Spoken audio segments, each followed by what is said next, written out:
Hello everyone, welcome into our latest live broadcast. Today it's Friday, the 5th of September 2025. I'm CareyHolzman, and thank you so much for joining me today. I hope you're having a great Friday and a great kickoff to the weekend coming up here. And football season's back in action now. The first game was yesterday, and yeah, that's about as much sports as I can talk about. I want to say thank you to our friend Buster with a super chat via Amazon gift card. And thank you also goes out to Mark Gaines, who sent us a PayPal contribution in lieu of a super chat. Only because the super chats, YouTube takes 30% of whatever your super chat is, and then they make us wait 30 to 60 days to get it. So PayPal and Amazon gift cards are more immediate. PayPal only takes like 3%, sometimes 0, depends. And then Amazon doesn't take anything. And we end up spending the money at Amazon, usually. So thank you guys for that. Also, I noticed a few super chats here in the chat room before we got started. Craig Casabona with $2. Right on. Thank you, Craig. Rod Barnish renews membership. He's now a member for 37 months. He says, I'm starting another year. I don't know if my blood cancer will let me make it another year. Oh, please, you're a fighter. We got to be positive, and we got to fight that cancer, and we're here to support you. And, also hopefully get your mind off of it a bit. Can't have that weighing on you. That's not healthy. But we're happy you're still with us. We hope you're going to be with us a much, much, much longer time than the 37 months you've been a member. And you do what the doctors tell you to do. And I think you're going to have the odds in your favor. If you start questioning the doctors and don't do what they tell you to do, well, all bets are off. But, I think you're a tough guy. I think you're going to be around a long time. But hey, we're here for you. We're here to support you. Rick Lake says hello, as well as Jim Kenny. I also see John Williams and, of course, Buster hanging out in there. There's Doman 2000 and C7T. And I also see, what does he say? C7TJ, my teeth hurt since 2 days, but other than that, I feel fine. I've seen lots of videos in German, even about the update destroying SSDs, and I couldn't stop laughing. That's the dumbest thing ever. Anytime somebody has a problem with their computer, especially if it's SSD related, they automatically assume it's that update. Somebody left a comment that said, "You're wrong, Carey. The update literally just killed my SSD while it was updating." Okay, that's not. Nobody's reporting that installing the update kills the SSD. I don't even know where they got that from. Anytime we can correlate to a cause, who cares if it's real or not? Who cares if you do any research? And sometimes I think they're just completely lying because they just want attention. And they got it, right? We just talked about them. So probably the best thing to do is stop talking about it. Because whether you prove it's wrong, or you just say with hearsay, somebody said or whatever, or I happen to experience it, but they're just lying, or they're not even real people, maybe they're bots, then you're playing into their little joke. So the best thing is probably just let's not even talk about it anymore. Unless somebody comes forward with actual evidence, they make a video demonstrating it, not demonstrating a problem that has nothing to do with this problem. I stubbed my toe. Damn you, Windows Update. Until such a video ever surfaces anywhere in the world, it's all a hoax. Please don't play into it.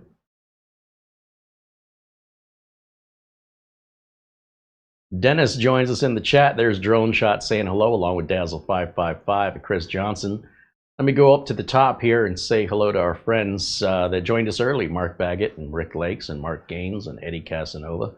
Luke Greenia, John Williams, and Gary Tatum joining us, I think, before the show even started here. Andy W6AD says hello. And, of course, our friend Buster. Van Laird from Scotland joining us, and I think I got everyone. Scott says hello. Dustin Fuller saying hello. John Paul Bacon joining us here in the chat room. If you're watching this live on your TV or something, pull up your phone, join us in the chat room. This is live. This is not TV. You can talk back. You're not just screaming at a screen. You can actually come into the chat room. Please don't scream. Be nice. We'd love to have you in there doing the live show. Bradley Morris says hello, along with Jose Lopez, Picard 2005, all joining us here in the chat room. Jonathan Fells says hello. And Essential Working Too Hard. Anthony Pete, all saying hello, and hello to one another, because that's just the kind of community we have. Many of our community members have become virtualized friends, where this may be the only place they see each other, and they share a common interest, but they live in other areas of the world. It's really, really cool to see it all come together. When I had received this QNAP NAS, we ordered and paid for this. It's for a customer. I had some 2 terabyte Samsung 970 Evo Plus drives laying around. They're just generation 3. I don't really use them much anymore. And this is just a ×2 instead of a ×4. All NVMe NASs are, by the way. So there's no sense spending more money on generation 4, generation 5, when you can't even get half of generation 3 speeds out of this per slot. But then you got 5 slots. So then all of a sudden it's potentially faster than generation 5. But regardless of all the math involved, this was a perfect use case scenario to use these 970 Evo Pluses. However, they're starting to run a little hot in certain parts of the testing that we did earlier this week. The drive temperatures are getting above 70 degrees Celsius, which is it's a little too warm. We definitely want to keep that below 70 C as much as possible. And one way you can resolve that is with heat sinks. The problem with this particular model is it doesn't include any heat sinks. It's pretty bare bones for $1,500, to be honest, but it does come with a nice amount of RAM that is soldered in. And you think they could have thrown some heat sinks in, but I guess you could just buy NVMe drives already with heat sinks, except they have to be really low profile heat sinks. You only have till about the top of this piece right here.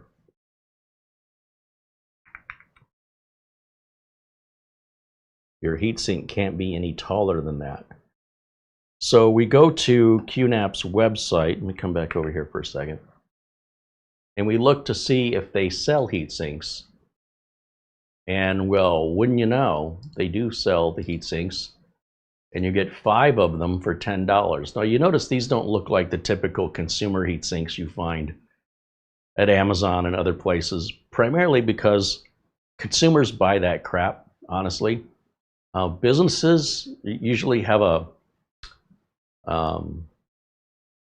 better educated IT department, people that do this for a living, and they know those long heat sinks, they're often just a waste of money. The thing on the SSD that gets hot primarily is the controller, not the memory modules that read and write the RAM. And while the DRAM does get hot, or the NAND RAM, I should say, does get hot, it rarely ever gets so hot as to be a problem. Usually the problem's occurring from the controller. So people who know that, and people who understand how this technology works, they understand that there's no reason to put a big old heatsink on there and have to strap it all down if you could just get these little heatsinks here just to go over the controller chip. Now, the people at QNAP obviously know this, and I don't know why they simply didn't throw some into the box, because this is a $10 item. That means these work out to $2 a piece. But it's $14 or $15 to ship them here. So it's $25 total that we spend. And these then work out to $5 a piece, which is still a pretty good deal. Oh, and we have an email already. All right, thank you. You want to say hello? Come on and say hello. Hold on, let me bring over camera 1. There you go. My screen's not working today. The screen sometimes works, sometimes it doesn't. Today. Hi, everybody. I just wanted to say hi. I'm in the mood. Are you making your cheese aints? My cheese aints, yes. Not cheesettes. Cheese aints. Low carb. That was a great name. Low carb. Low carb, sugar free, keto friendly. Yes. Cheez-It replacement. Cheez-It replacement. The cheese aints. All because Carey loves Cheez-Its. And I figured I'm going to do better than that. But Cheez-Its also love me. Well, there is that. And they smell good. I can't eat them, but they smell good. I'm sure. Hi, everybody. All right. Well, thank you for stopping in and saying hello. No problem. All right. So these heat sinks arrived. They're right here. And they only took about 3 days to arrive. I don't know why they weren't in the box. This is a $1,500 NAS. You think they could have thrown in a couple of heat sinks. But do know they are available. And QNAP does make a variety of heat sinks. And what you need to be aware of if you find yourself in this position, when you go to QNAP's website and you take a look at, let's see, we'll go click home. And then we'll click on, let's see, let's just type in heat sinks. You'll see that they have a variety of them. And they're made to certain specifications for what NAS they're intended to go in. So this heatsink here obviously wouldn't work for us. These may be a little too tall. These are for something else entirely. Look how much more money they are. And the model number doesn't necessarily give away, you know, the H5M2 SSD 07 doesn't necessarily give away that this is intended for the NAS, but it does say in the description which NAS it's for. So if we look at any of the other heat sinks here, like these, what are these for? This will be for something entirely different. These are earlier models of QNAP NASs. And you'll see they got a little smarter with this. Like I said, the length of these are $10 a piece. The ones we ordered are only $2 a piece. And this can reduce shipping cost. It can reduce the temperatures with these almost the same as these on most NVMe drives. So just keep that in mind if you find yourself in that position. They do make a specific set of heat sinks. This one over here, they look similar, but they're not. This will be for, well, a large majority of the NVMe NASs that QNAP offers on the market. But we don't see the 574 in here, right? It's not in here. So these are probably too tall, and then they wouldn't allow the drive trays to slide in. I don't think any other QNAP NVMe NAS has drive trays for the NVMe drives. So just bear that in mind, just a little heads up from your Uncle Carey. Now, these heat sinks can drop the temps by as much as 10 degrees Celsius. This is what I have personally witnessed and experienced with and without heat sinks. I'm hoping to see the same thing, except if we don't, that pretty much means these drives are not going to work well enough for me to deploy it into a business where they're going to rely on it every day. It's going to be on 24/7, and their ability to help their customers cannot be reduced simply because the unit's getting hot. That cannot be deployed that way.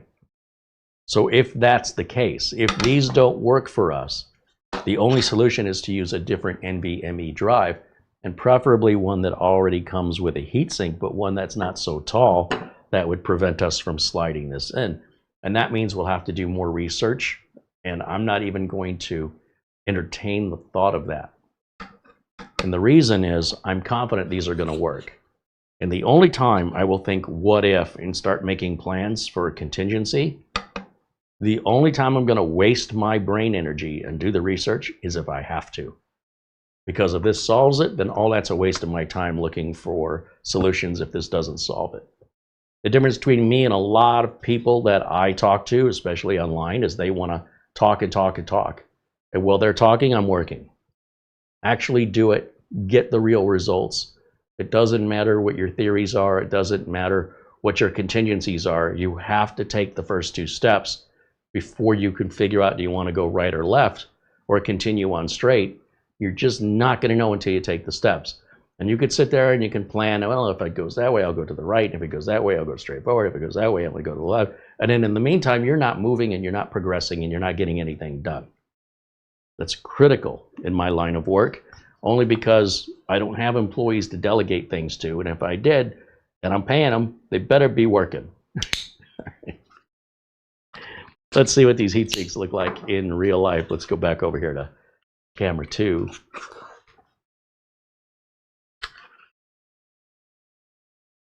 Oh wow, these are really super tiny. Look at this.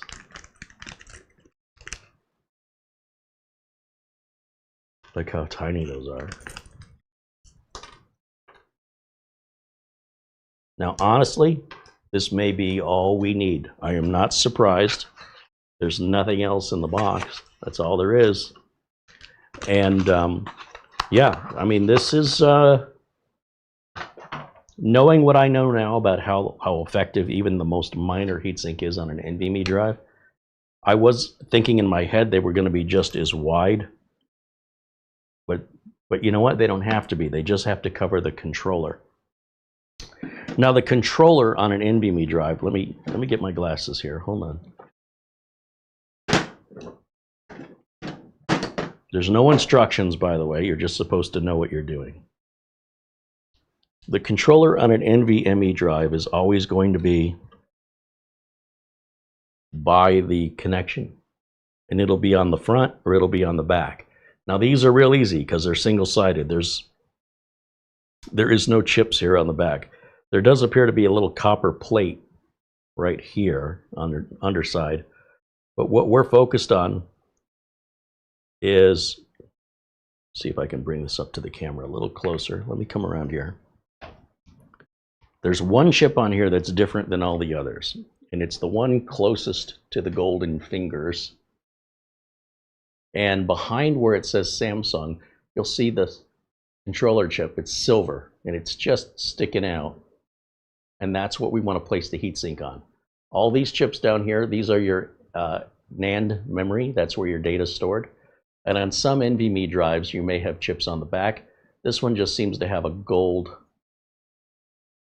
some kind of gold heatsink, copper heatsink. That's a weird place to put it. But there it is. I mean, and that's what our goal is. We want to place these heatsinks. Let's come back over here. Let's see. This would go like so. Then the question is, should you remove the Samsung label?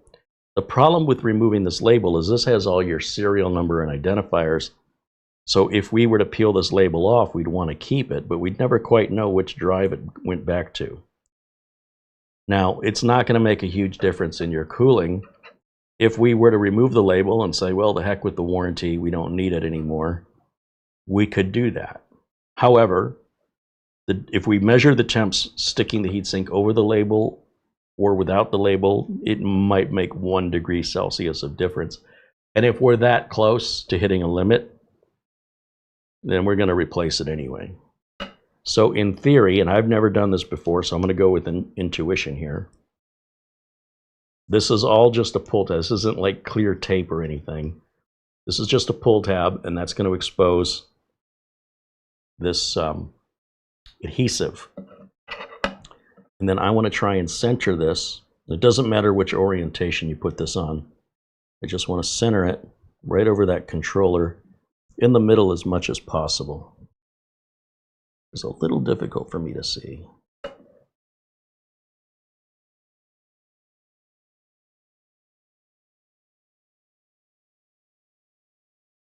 I mean, that is pretty much the exact size of the controller. That's interesting. That's pretty much it right there. Okay, so just to bring it up close again, let's come back over here. And if you notice that that silver chip that was under the sticker is now covered with that heatsink. And we got to watch our height, because otherwise we won't be able to slide the tray back in. And that's why QNAP is very specific that these heatsinks are intended for this one specific NAS in their entire catalog. This is the only thing they are intended for use in.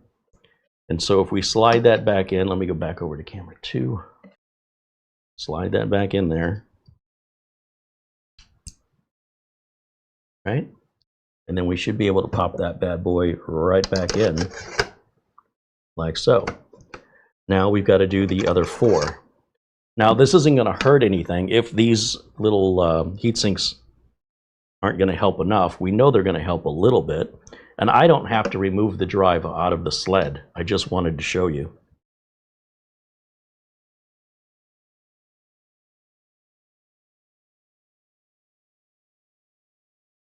Let's see. I am really trying hard to get that on there. There may be like a ½ millimeter difference between the size of the controller and the size of the heatsink. Just push it on, slide it back in. It's a relatively simple task, and one I wouldn't have had to worry about if I would have used drives that had built-in heatsinks. But having never used one of these QNAPs before, I just didn't know how good the internal cooling was. And also, these Samsung drives are not meant to be used in a NAS. So I wasn't quite sure how they were going to perform. There are drives that will, that are intended to be used in an enclosure or in a NAS, as the case may be. That's all NASs are, in enclosure. That's not what I'm using.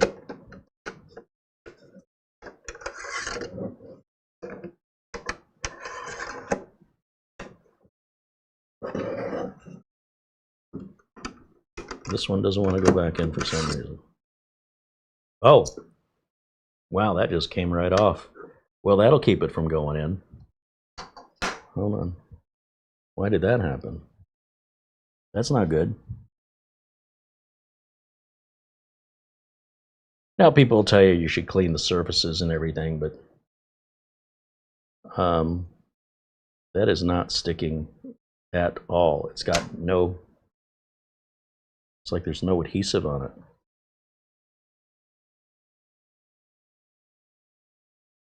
Yeah, that's just sliding around.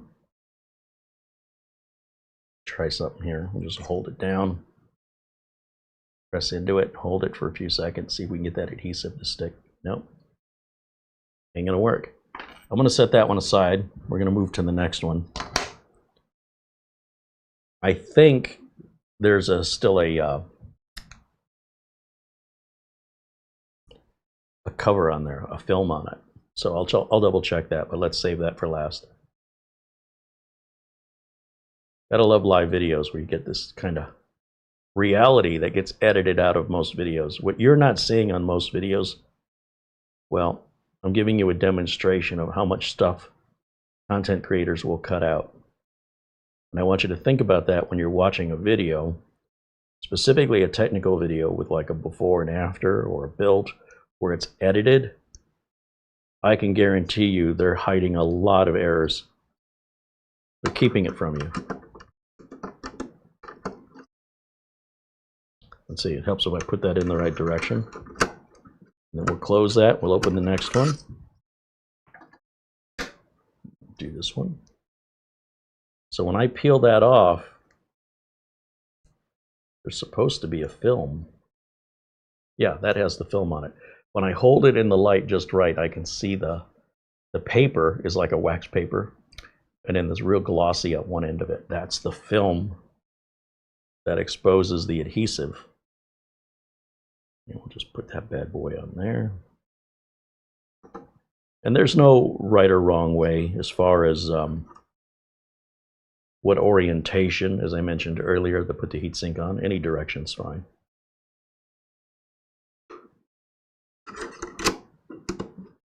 Okay, now we got to the last one, and let's take a better look here and see if we...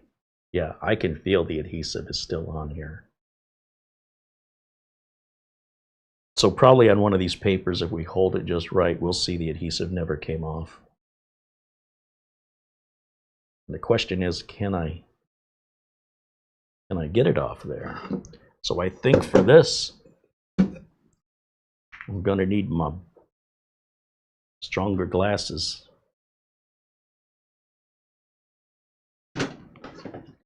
Now, worst case scenario, we'll leave it off just to do the testing and look at the temps of all the other drives except that one. And you'll see, hopefully, a pretty significant difference in temps. I would guess as low as 6 degrees Celsius and as much as 10 degrees Celsius. Yeah, that is not sticky at all. But I also can't tell if there's a shiny film on it or not. There's a shiny film on that one. And on that one. And on that one. And on that one. Oh, they all have shiny film. But this is not, this is smooth. There's no stickiness on it at all. I wonder.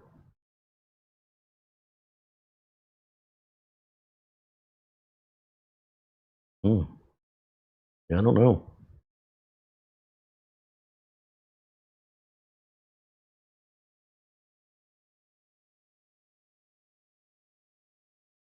Well, I'll tell you what, yeah, I didn't see that coming.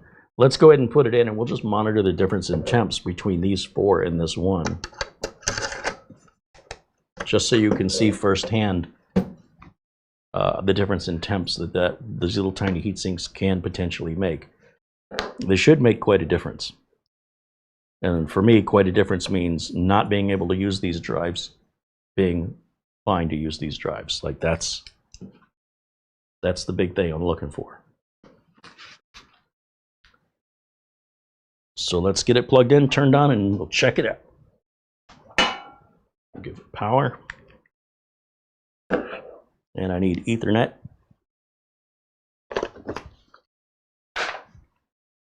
Right here.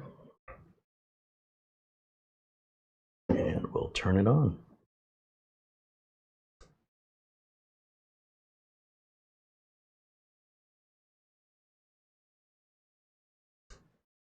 There it goes.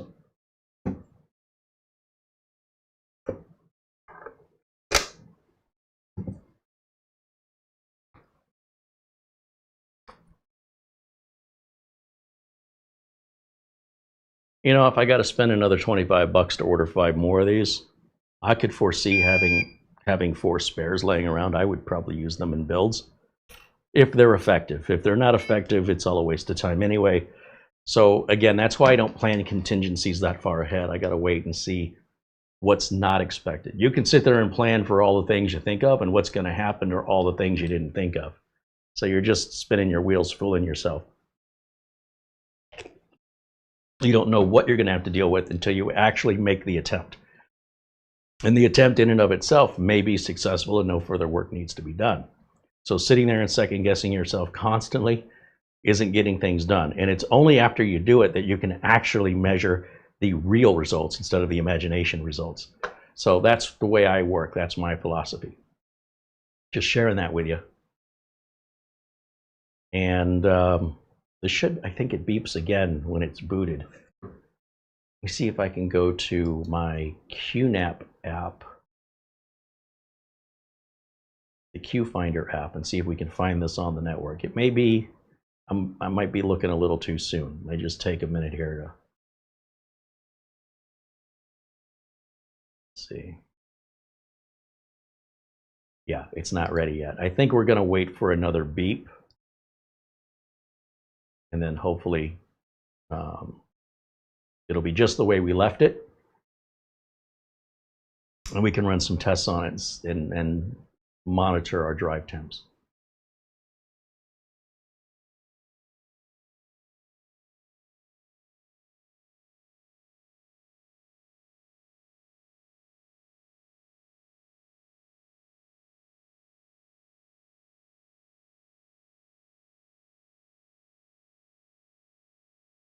Is the Samsung sticker causing the issue of the heat? Oh, the heat sinks are sticking really good. It's only that one.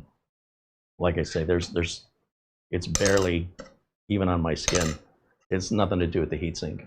I mean, it's nothing to do with the sticker. No.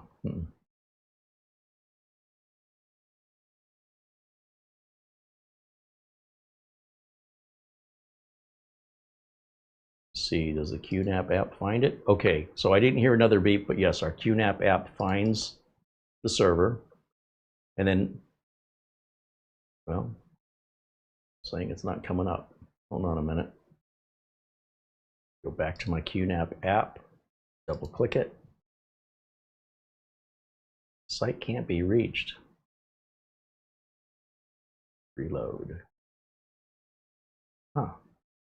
Let me rescan the network. I thought there was going to be one more beep, so I'm surprised to see it already. Let me refresh the QNAP finder. That's the other beep. See how impatient I am? Especially when I'm on a live video. Now, Mara has been playing with the QNAP. So, you know what? I'm just not going to say another word. Suffice to say, she found the customization options. And here's what my login page looks like.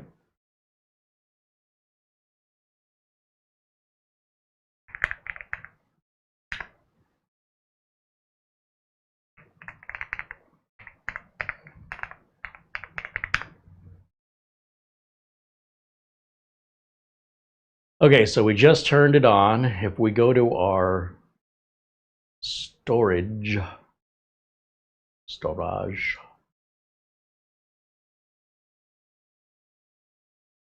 right here, and we look at our disks, I think here it tells us somewhere in here. Give it a minute to update. Maybe it's down here. Maybe it's, yeah, okay, so right now we're looking at 39 degrees Celsius. That's a far cry from 70.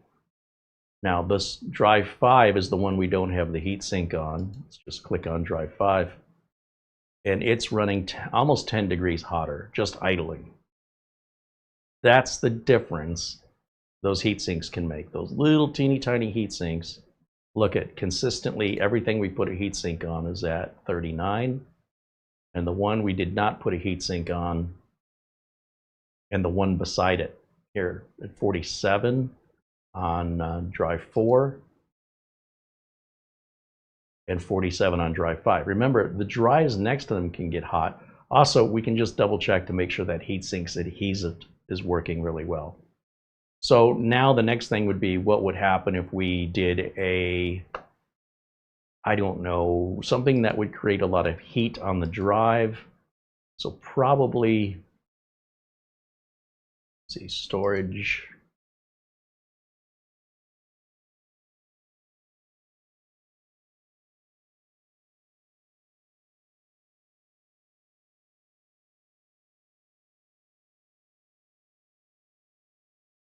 It's our overview.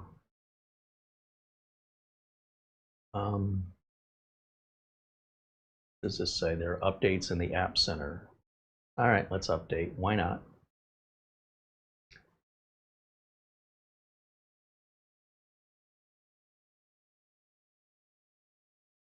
So we'll let that update. By the way, we don't have to sit there and watch it. I just like to see it finished because they're usually pretty quick.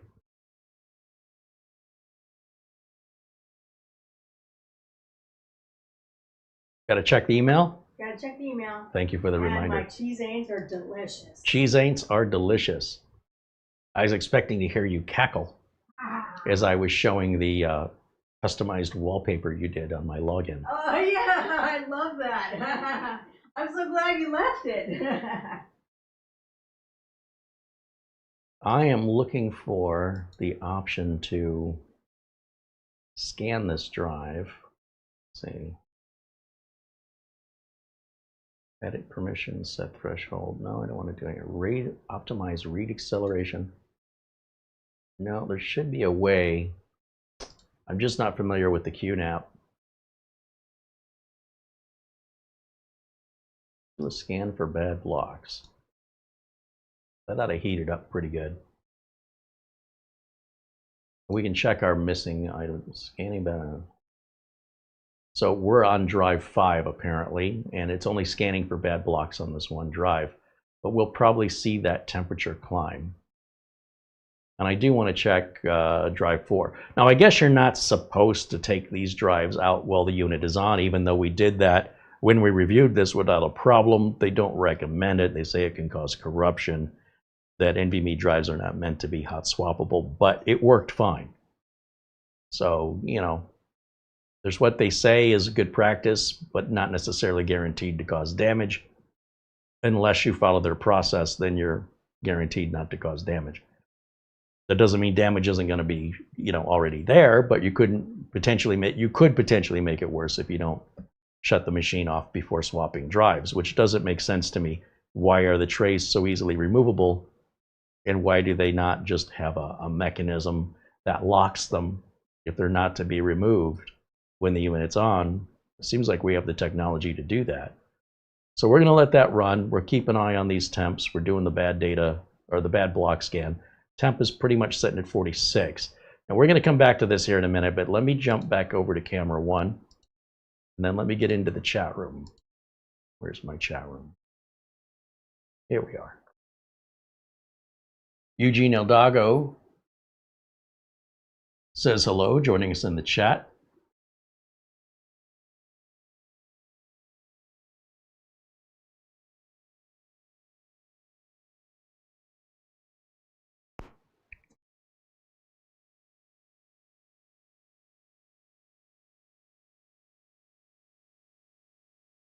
And you guys are encouraging Mara in her antics.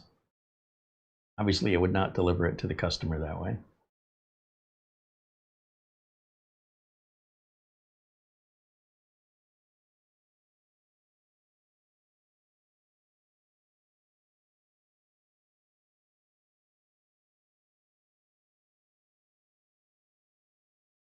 Now I can hear the fans inside of here. No, that's the streaming computer I'm here. Never mind. So this, before we were hearing it get quite warm. And I know there's probably a menu option in there to do a scan of the whole, like, come on, find the words. Give me a minute, it's coming. Google's processing up here.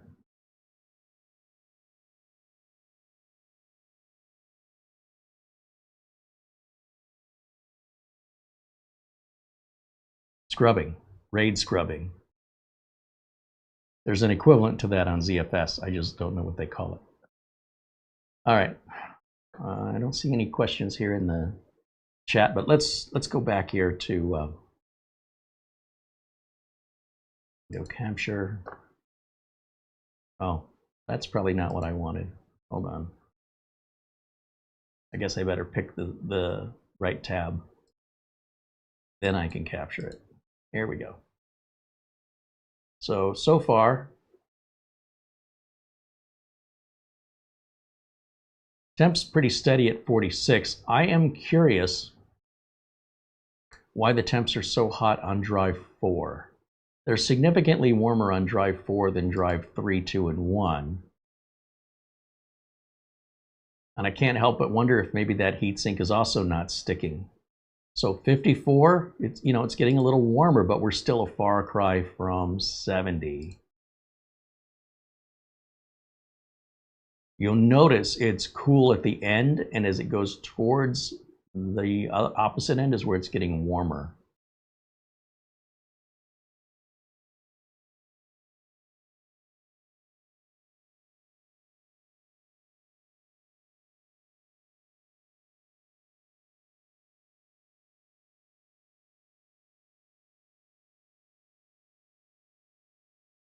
So 55 here,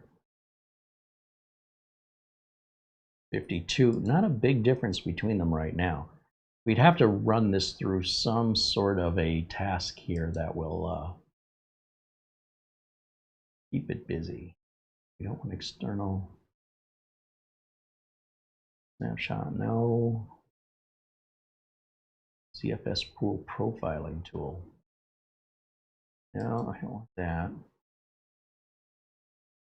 I am so unfamiliar with QNAP's interface, especially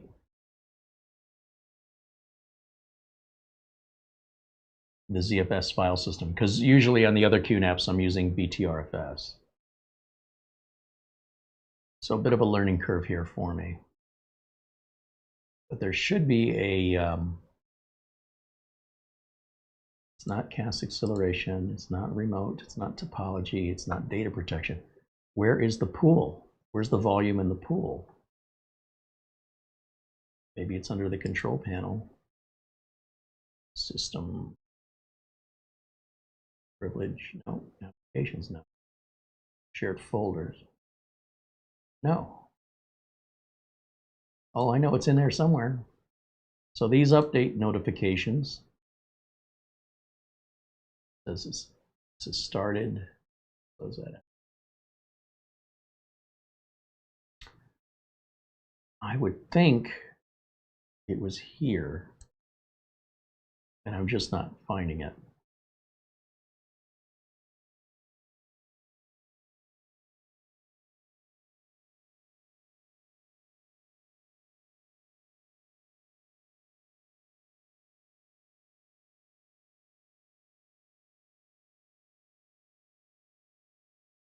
Where's my volume? Gotta be in here somewhere. None of this is what I want. Where is my volume? It should be here. It should tell me my volume is in here somewhere, but this is just literally the breakdown of the disks.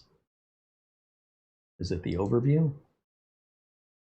Well, okay, here's a shared folder, but no options to do anything with it here.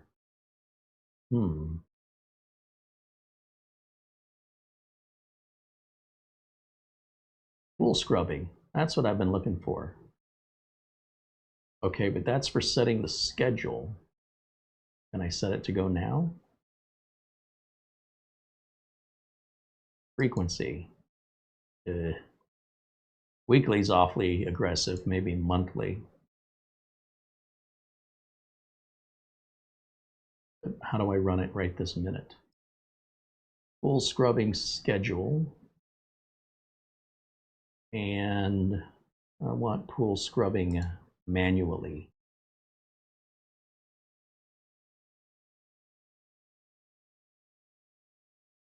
It's not helpful.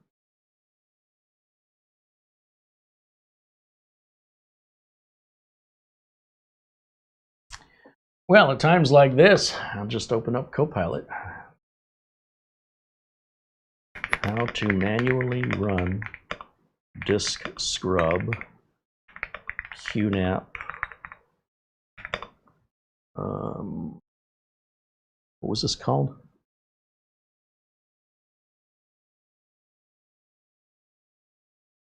TBS-h574, something like that.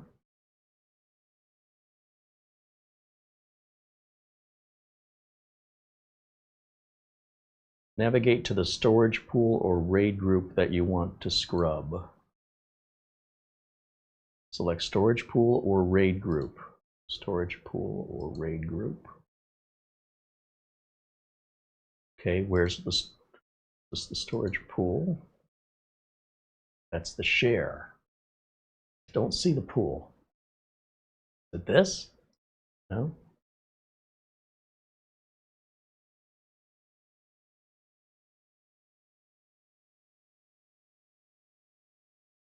This would be the RAID group.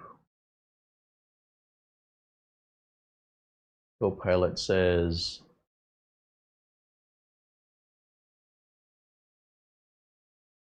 navigate to the storage pool or RAID group that you want to scrub. Click on Manage. Find the RAID group and click Manage. Find the RAID group and click Manage.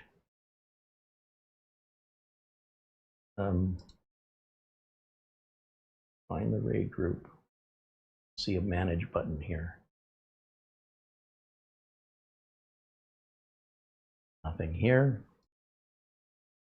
Manage.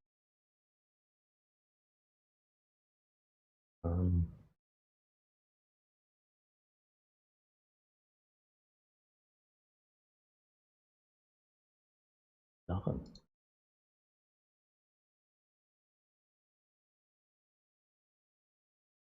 Storage pool, that's what I'm looking for. So that's under storage and snapshots. I was just skipping over because it's in snapshot. There's the manage button. And then action would be full scrubbing. Are you sure? Let's scrub it. That should run it pretty hard right now. So the scrubbing is in process. That's what I've been looking for. All right, Copilot. Another point for Copilot. Got us there. Obviously, if I had installed a lot of QNAPs, I would know this like I know the back of my hand, like Synology. And while that's running, we can come back over here and just kind of look at these temps. See if they're going up or not. Still sitting at a nice 54 on that drive. And not too much of a difference on drive 5, interestingly enough. Drive 4 has gotten a lot cooler as well. Can't find a rhyme or reason. However, let's just run it through this RAID scrub and we'll keep an eye on it. So 60 is okay. I'd be okay with 68. We're starting to hit 69, I'm sweating, right? And then 70, it's a no-go. So we just have to run it through some tests. Like later tonight, I'll probably copy a ton of files, like a bunch of our backups, for example, of these videos, and just let it run for a few hours. Because I don't think the owner of the company would ever run it that hard. And if it runs through that fine without any issues, then I'll just order another set of these heat sinks. I'm not going to RMA a centimeter squared heatsink. I mean, that's ridiculous. I'll just order another kit of 5. So while that runs, let me just jump back over here to camera 1 and then back over to the chat room.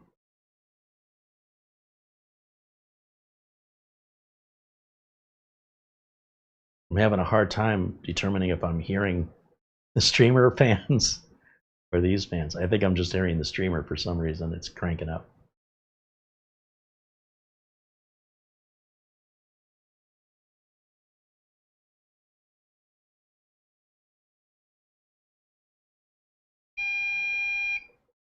Wonder what that was for. Is that a warning that we're hot?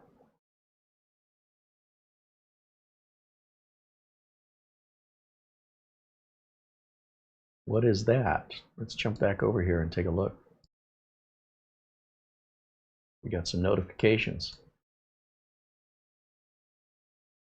Minimize that. What did he say? Wow, it finished scrubbing that quickly?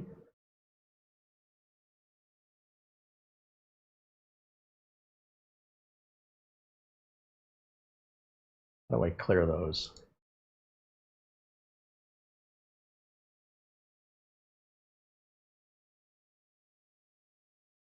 I don't know. Basically, it's already done. Like a Synology would have taken a lot longer to do that. Interesting. Now I did minimize the storage deal, right? So if I just bring that up, I see it went up here. I was looking down here for it. It's up here. I see. I want a little Mac-like here, are we?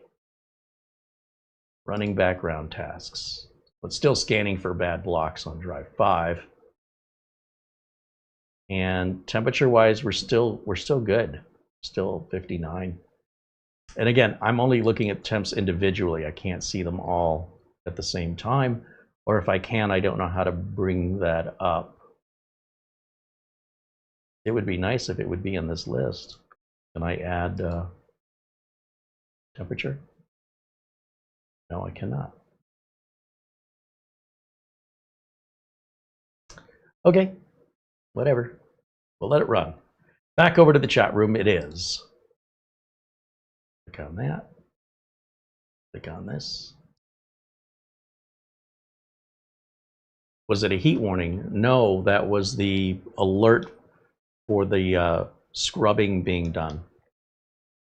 So it sends a notification and then it alerts you audibly, and you can turn that off if you don't like it, but just letting you know there's a new notification.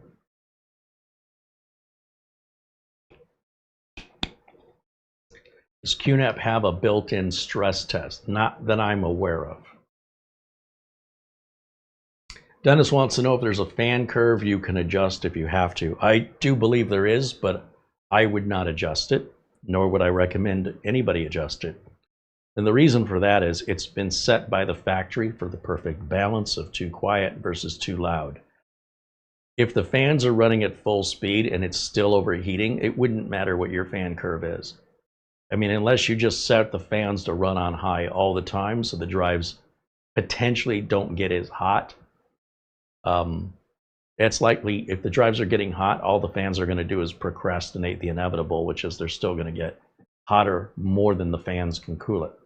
So all you end up with is a louder NAS with the exact same problem, in my experience. So I don't recommend changing fan curves. We'd be much better off again with better heat sinks or just drives that don't run as hot. I want to remind you that these NVMe drives were not designed to be placed into an NVMe NAS. They just weren't made for that. So that doesn't mean that you can't use them, but that they weren't intended to be used that way. So they might work, they might not, but there's no promise or guarantee or assurance that they will. So you could take a Mazda Miata off-road if you wanted to. You might get stuck in the sand, you might not. But Mazda doesn't say it's an off-road vehicle, so nothing's guaranteed. If you want to try it, nobody's going to stop you. Basically, I'm trying to determine if these drives will work fine in the NAS. Because they won't tell us they will, they're also not telling us they won't. So I have to actually do the work and see. Now, the best simulation I can do on the NAS is simply to just copy a bunch of files over to it.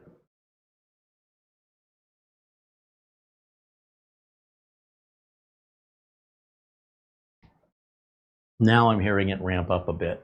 Let's get back over here to server 3, the NAS.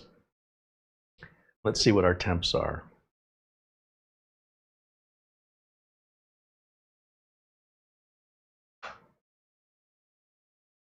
$51,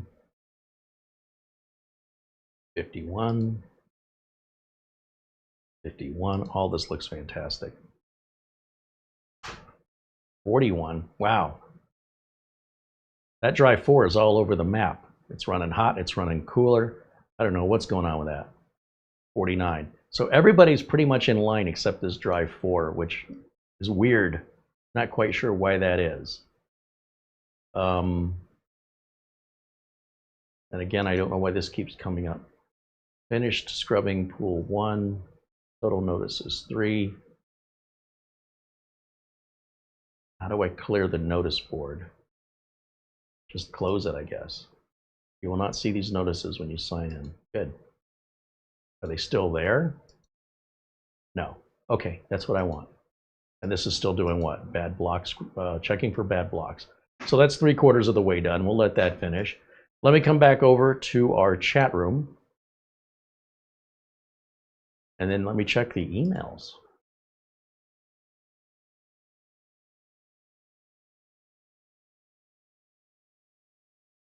Doman 2000 says QNAP diagnostic tool HDD stress test. We don't have HDDs. Let me look into that, because if there's a stress test, we'll definitely run it.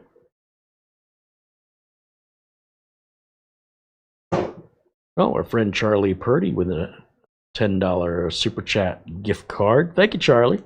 David Graham. I did not know that was coming. We got a gift. Wow, I had no idea. Okay, well, that'll be a future show. Maybe we'll do that Sunday. We have a brand new mini PC apparently that just arrived at the door. Usually they tell me when they're sending me stuff, but it's the latest and greatest from them. So I'm super excited. I wasn't sure if they were going to send me one. And I've been so busy, I hadn't had time to reach out. And there's a show going on right now, I can't think of what it's called, out there in Germany. That Minis Forum is showing off their latest mini PCs. So they must have sent that before they left for the trip, because when I try and reach them, I'll get a, hey, we're at this, convention or whatever. We'll call you when we get back, or message you when we get back. Thank you to David Graham for the $15 Amazon gift card. Right on.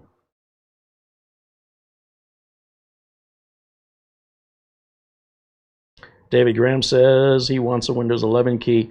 So reach out to us in email, please, David Graham. And then after the show, I can help you with that. Basically, what you want is a Windows 10 key because they're cheaper and they work on Windows 11, at least until October 14th. But as long as you've activated before October 15th, you're good for the life of the motherboard. Whether or not those Windows 10 keys continue to activate Windows 11 after October 14th, or for how long after, I don't know. But so long as you get it activated before October 15th for sure, it's the same as a Windows 11 key. It's exactly the same. It doesn't stop working all of a sudden. As long as you got in before the deadline. Right now, the deadline for Windows 10 support ends October 14th, but that doesn't mean they'll stop accepting the Windows 10 keys as free upgrades. When they do that, which could be as soon as October 14th, but it may not be. It could be they never do it for months or years, or it could be it happens right after October 14th. As soon as I know, I'll let you know. But in the meantime, as long as you got activated before the deadline, it'll stay activated for life, permanently. All right, let's take another look here for a hard drive stress test, QNAP diagnostic tool. Let me go look and see if we can find it. Let's come back over to our screen capture, and we'll go to, so let's go to QNAP. There's nothing called QNAP. So the very first step is QNAP. Okay. Maybe we can search for it. Control panel is where I would put it.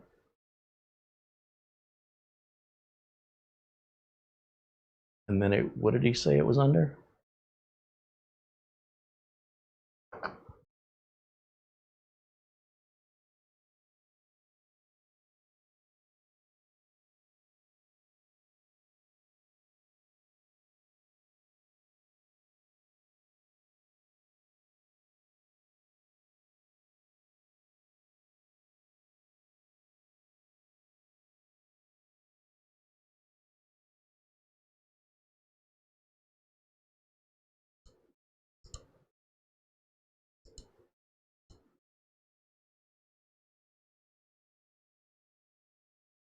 Nothing there.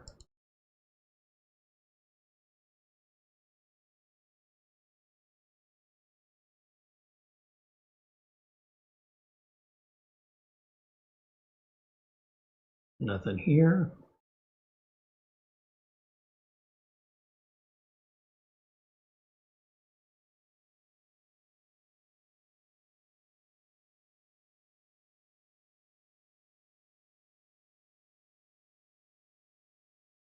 That's Copilot. Is there a HDD stress test?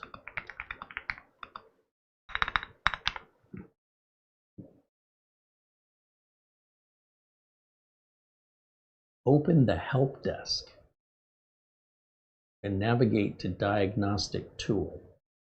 Ooh. Well, that would explain where I'm not finding it. I don't recall having much luck trying to open that help desk. Let's try again.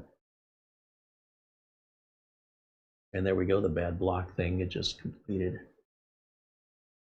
Help desk. Is that up here? No, was this this? Let's just type in diagnostic. See if that pulls up anything. Oop, nothing. Okay, help desk. What was the help desk?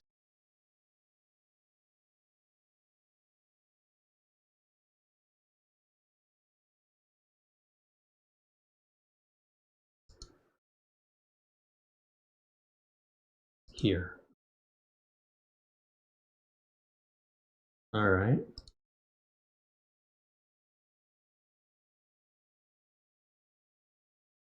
And under help desk, oh, diagnostic tool, HDD stress test. There it is. Okay.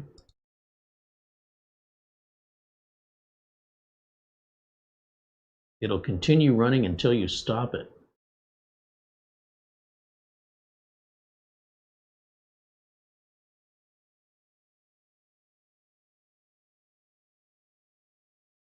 Yeah, this looks more like a monitor, but we'll keep an eye on it. See if this gives us any indication of, I'll tell, because I'll hear the fans running hotter. So I appreciate the suggestion. I'm just not quite sure it's going to be beneficial here. I think the real stress test will simply be to copy about 40 terabyte or 20 terabytes over to it, just nonstop, let it run overnight, and just kind of monitor it for the first 20 or 30 minutes. Actually, probably the first 10 minutes. If it's going to do it, if it's going to overheat, it'll probably be within the first 10 minutes. But we'll give this a shot just because it couldn't hurt. So it's running the stress test. So if I minimize that, which remember now goes up here, then we come over to storage and snapshots, back over to disks. See, I'm starting to familiarize myself. I can navigate around here a little easier. And we'll keep an eye on these temps. Still nice and low here. That's what I want to see. This one I'm worried about because 5 does not have the heatsink on it. And we're definitely not hitting the temps we were getting before. Not sure why. We're just, when we were creating the pool and everything, it seemed to put a pretty big resource pull on this unit. And we're no plan on doing that ever again anyway for the customer. And if that's the only time it ever got hot, then I'm not worried about it. It's allowed to get hot. It's allowed to get to 74. It didn't hurt anything. We don't want it getting there regularly because over time that's going to create a problem. But if it's going to do it like once every time we create a pool, I've never recreated a storage pool on any NAS ever. So I'm not too worried about having, should I have to do it again and it's going to get warm in the process. That would be a worst case scenario, and obviously it's had no negative effects on us. So I don't know how much of a difference all the heat sinks on 1, 2, 3, and 4 are having on 5, but the other thing I'll do is I will shut the unit off and make sure those heat sinks are attached really well, that none of them through this heat have gotten loose. If anything, the heat should activate the adhesive, but you never know. I mean, we've got to check it, especially if I'm going to deliver this to the customer. I don't want the heat sinks breaking off in shipping. That would be bad because the customer has no idea how to fix this stuff. All right, so let's get back over here, camera 1, and we'll go over to our chat room.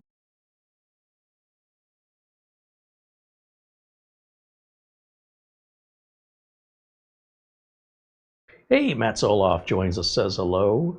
And Old Man 55 saying hello. There's Richard DeFries and Mr. B508 saying hello. David Graham said, my cousin has an i3 Dell from 10 years ago. It's slower than molasses. So I'm building them a new one, which is a Ryzen 7 5700G.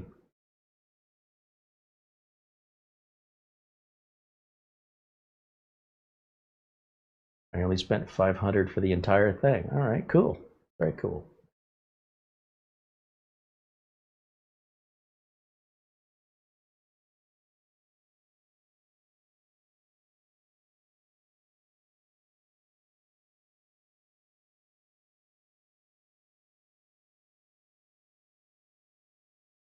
Caniac 44 joining us from North Carolina says hello.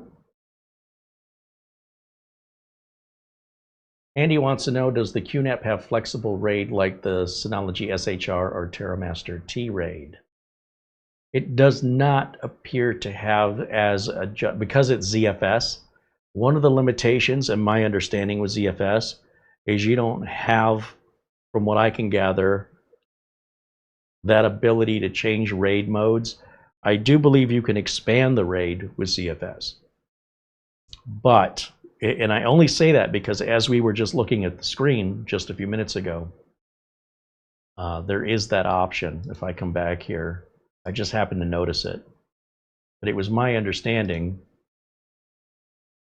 that one of the downsides for ZFS was you didn't have that ability to change RAID modes. But let me just see, I'm still new to it and how QNAP has implemented it. I don't know if QNAP has made some modifications. But if we go back to our storage pool, everything is going to be right under storage and snapshots that I keep looking for. Under manage the storage pool, there should be the option. Well, let's see. Yeah, we can resize the shared folder, which means within the size of the storage pool. That's a pretty straightforward thing. I use up the entire capacity, so that's not an option I would ever use. But can we resize the storage pool? I think I saw that. It's not here.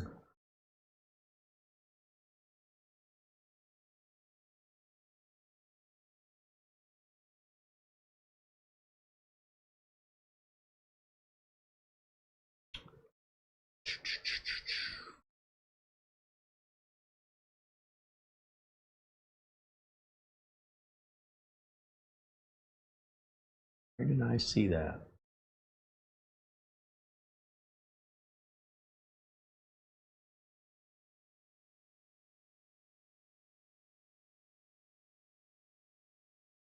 Right here. Remove the pool or expand the pool. But I don't see any way to change the RAID from RAID 1 to RAID 5 to RAID 6. Like, I don't see any of that. It doesn't mean it's not in here.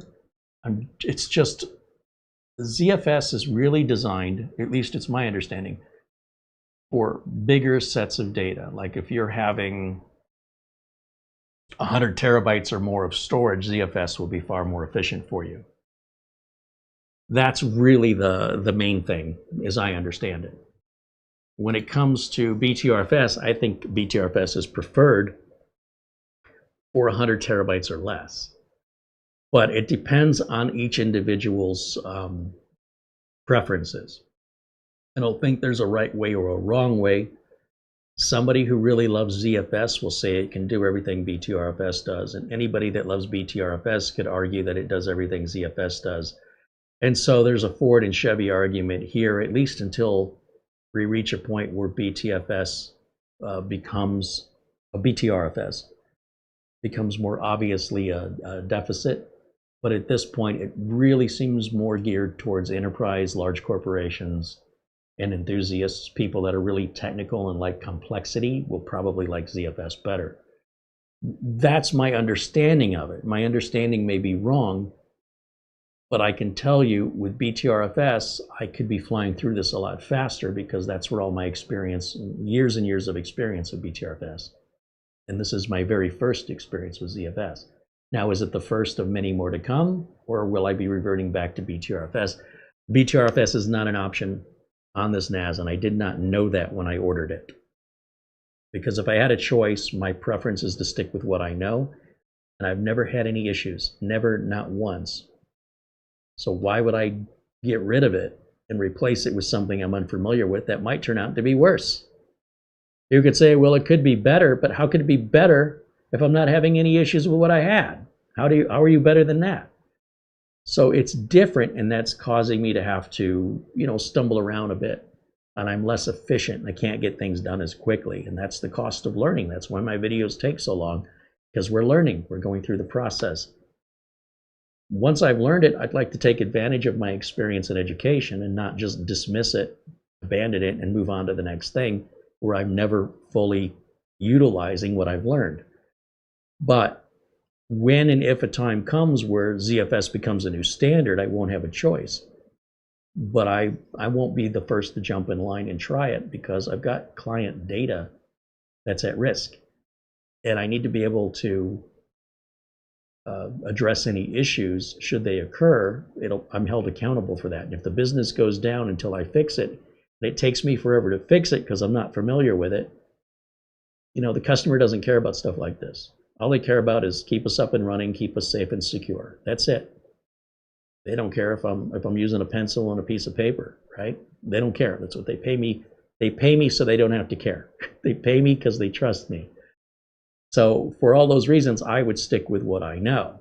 And again, I did not know I was going to be stuck with ZFS on this, or I probably would not have ordered it. On the other hand, I still might have ordered it only because, well, quite frankly, I'm not aware of another NAS of this caliber that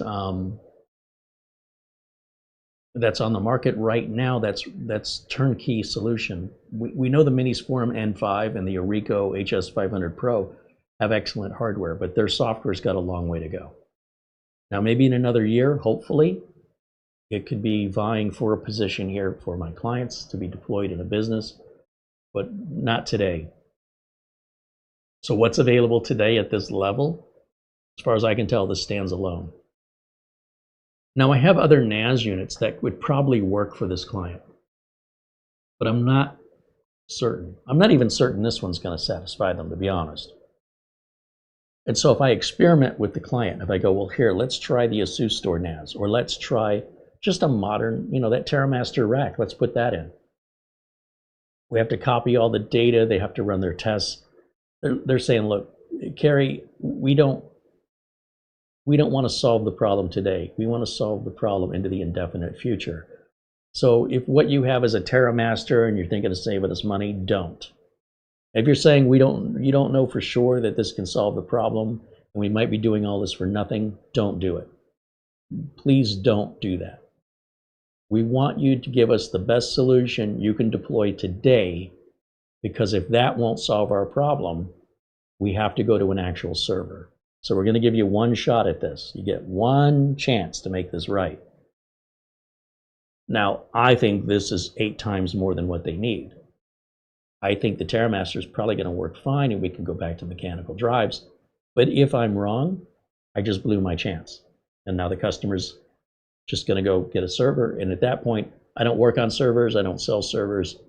And the customer and I are just going to have to part ways because, nothing personal. You're just you're going to pick a service basically that I don't offer.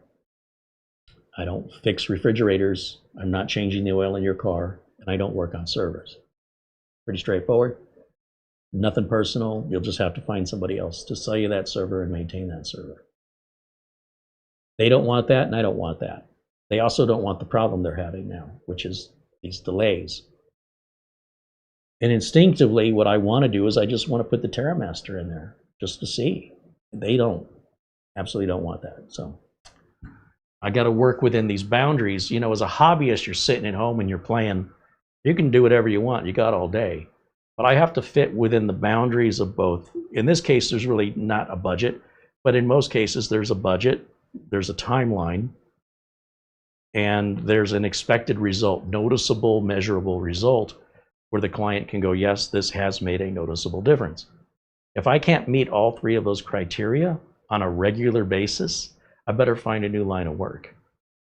So that's what led us here, which led us to the heat issue, which led us to the heat sinks, that led us to right now. That's a lot of lettuce. All right, let me get back over to the chat.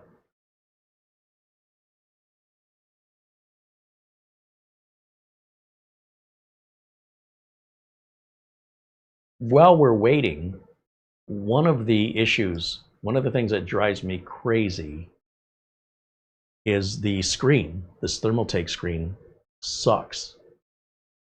I have it set to do this when the computer's off, but when the computer comes back on, this just stays this way. And the way I fix it, thankfully the panels on here are magnetic, so I just take this off. But I've left this panel off on purpose because nearly every single time I start a show, and it only takes a minute, but this is so stupid. Remember, there's over an extra $100 in buying that screen, the RMA to get the cable, and all the back and forth with with Thermaltake to get that cable, ultimately just to get a screen that doesn't even work right. And if you go on Reddit and you hear people complaining their screen sucks, the Thermaltake screen software sucks, it's the same story over and over. So what I'm thinking is, this isn't worth it. What I'm doing is I'm pulling the USB cable off here because it's too hard to get out of the Mini ITX motherboard. It's surrounded by other cables, so it's just easier to pull it out. right from the screen, and then plug it back in and allow it to reset. So I also have a screen set to come on. It says, wow, you know, when it first boots up. So that software is programming that into the screen. It's some kind of memory on here. And somehow it's not waking up correctly, but look, we're now getting the CPU and everything. So then I can put it back in, slide this back in. Now, I don't necessarily have to put the screw back in, but I don't want to lose this screw. So the best place that I can put it to find it is back in where it belongs. Right there, it just clicks in. So I don't even need the screw to hold it in place, but I don't want to lose the screw. I don't tighten it because I know I'm going to be taking it back out again. Oh, look, as soon as I put it back in, look what it did. Oh my gosh. How upset would you be if you were me? I mean, seriously, the fact that that's not getting thrown out the window at this point. I can try stopping and restarting the Thermaltake software because it's terrible. Let's exit the Thermaltake software and let me restart. Let's see if I can relaunch Thermaltake.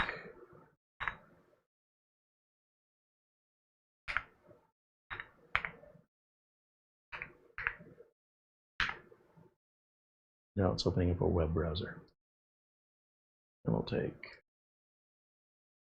That'll be in the start menu somewhere. Maybe just TT, is that what it's under? Yeah, it's under TT, RGB plus. Now when that software loads, let's see if this screen changes. Maddening. It's showing me what it's supposed to. Oh, there it goes.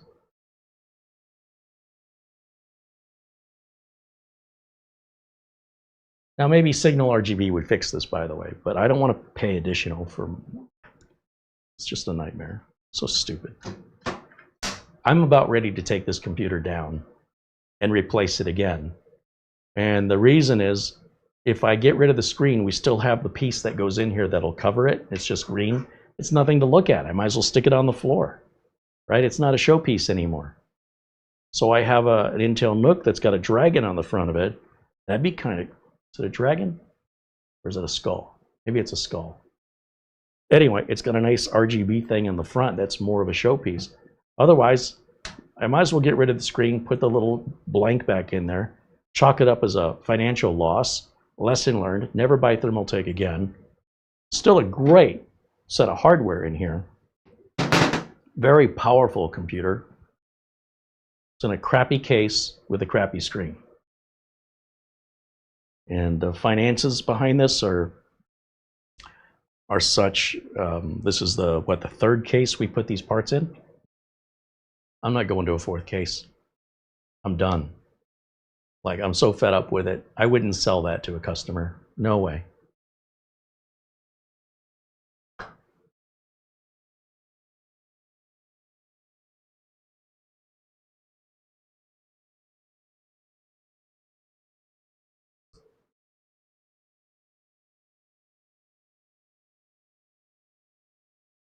What is the email for requesting Windows license keys? If you want to purchase a license key from us, send us an email.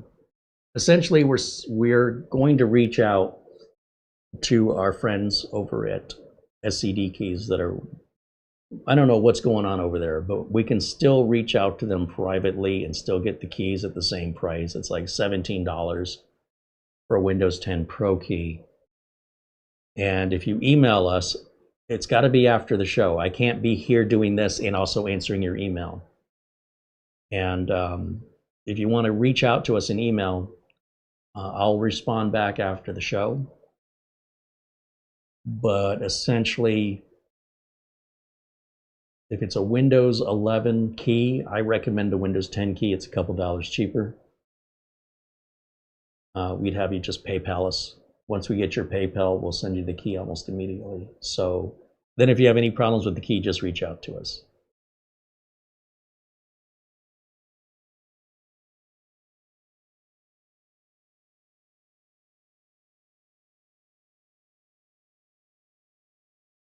Or if you want to reach out to us for any reason, that is the best way to talk to us privately.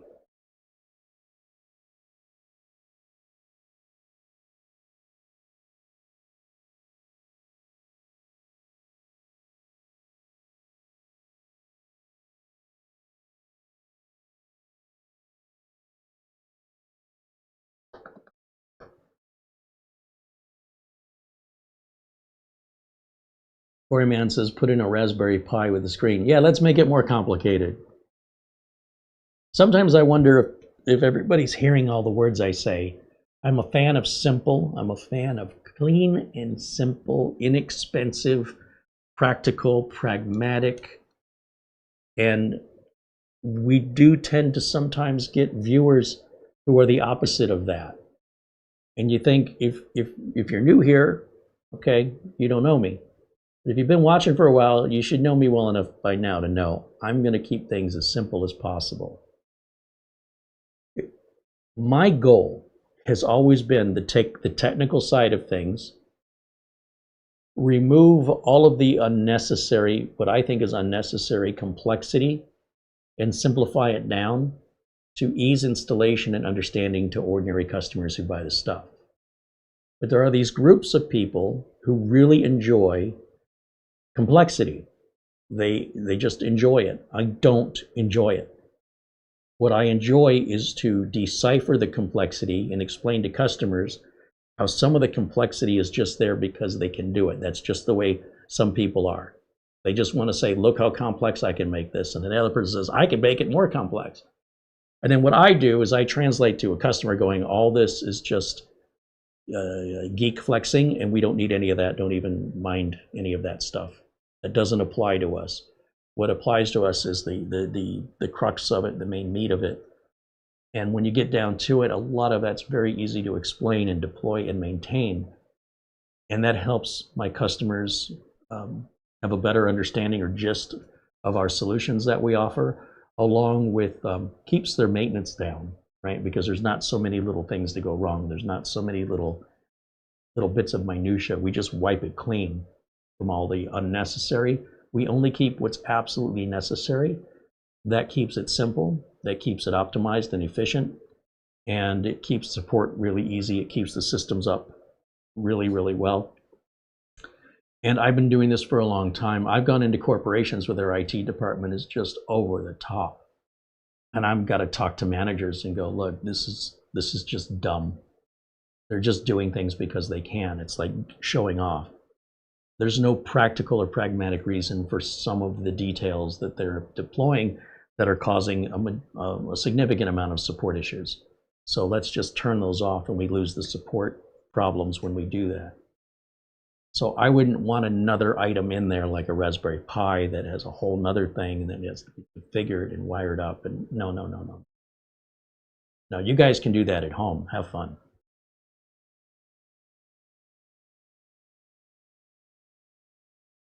But that's just me. That's the way I run my business. It's the way I have been since I entered. When I started doing this in the 80s, there were people like that in the 80s. And I would challenge those people constantly. And those people generally don't like me. Because when I make it clear to them, when they're trying to show, look how smart I am, I'm going, that's just dumb. And somehow that doesn't make me any friends with those kind of people. And I am a minority. I very rarely meet people in this industry as deep into it as I am who haven't also succumbed to the let's make this as complex as possible school of thought. There are some industries and deployments in large environments that are well beyond my scope, and they appear to be quite complex to me. And I don't know if they need to be or not. I assume they must be. But there are company policies, governmental regulations and such that I may disagree with, but if you're doing that kind of work, you don't have a choice. You have to follow the policies and regulations. Whether or not it's bureaucratic nonsense and whether or not it's necessary is not on the table for discussion. There's no option. But when we have the option, we don't just follow some boilerplate policy for no apparent reason, or just because somebody came up with some really complex and expensive way It's going to require a lot of maintenance and support. Seems like what they're really doing is ensuring the customer is going to keep giving them money. I'm a terrible businessman. When I set something up, I don't want the customers to ever have to call me. And if they have to call me, they don't have to call me. They can call anybody. I don't set something up proprietary. I don't keep anything away from the clients. Passwords, backups, they have access. The business owner has access to all of that.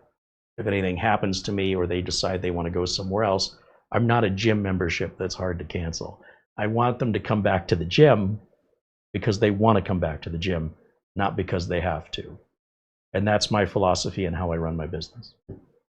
If you didn't know that by now, I've only talked about it since day one when we started the channel in 2008, but you might be new here.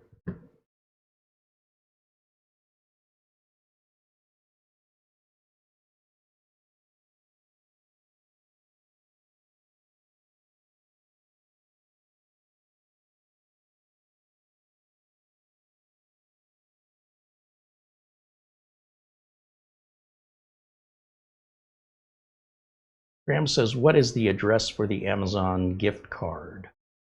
The same address we showed on the screen.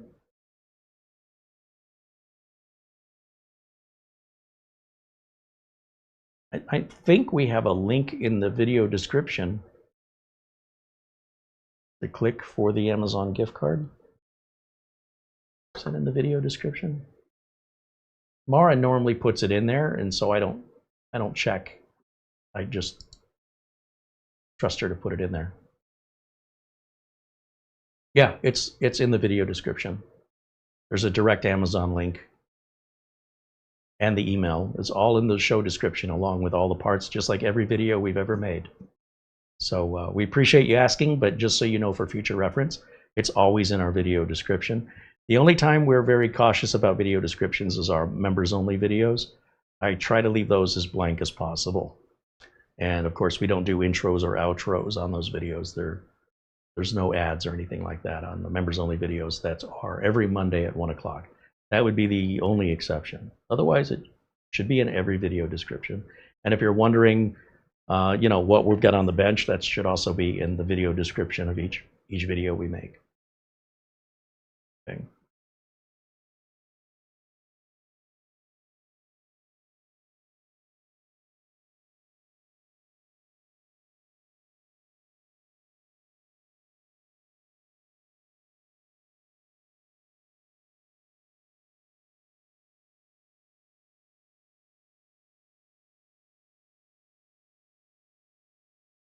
Rick Ash joins us and says hello. Peter says, this is why I've been following you for years, because of the simplicity with which you explain. It works very well for me for many years. Thank you for that. Well, you and I are on the same page. It doesn't mean we're right or we're wrong, but you and I share the same values. Other people, you know, they like complexity, and I don't know why they're here. Like, I'm never going to make it more complex than it needs to be.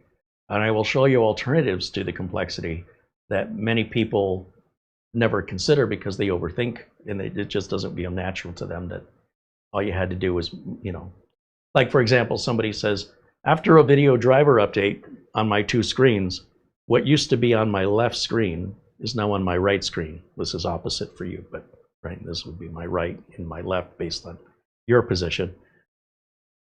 How do I set that back? You go in control panel, display settings, then under advanced. I go, no, you take the monitor on the left and slide it over to your right. Take the one on the right and slide it over to your left. Is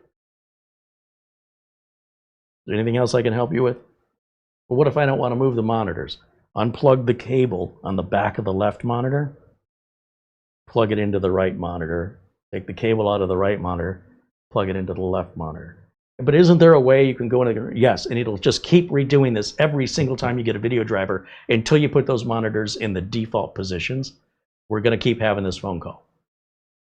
And so that's an example of someone really forcing this complex thought when it's a very simple solution they never thought of.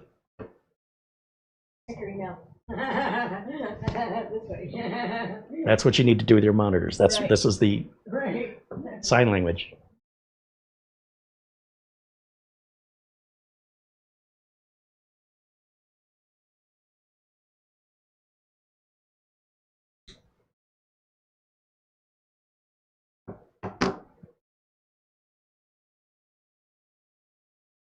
Let's see.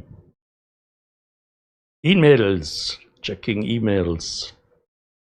Oh, a contribution comes in from Robert Barnes, and a generous one at that. Here's a small show of appreciation to you and Mara for all you do in this community. That's Mr. B508 in the chat room. Mr. B. Well, thank you, Mr. B508. That was very generous, and appreciate it very much.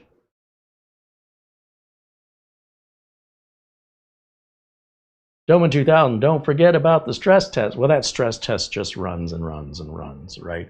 I don't think it's stressing very much because the fans have never kicked on full speed this whole time since we started this video. I might just need to reset the array and recreate it again if we can recreate that. But even if I could, we wouldn't need to do that again for the ownership of this device. At least I haven't so far for any devices I've deployed. So that would be unprecedented.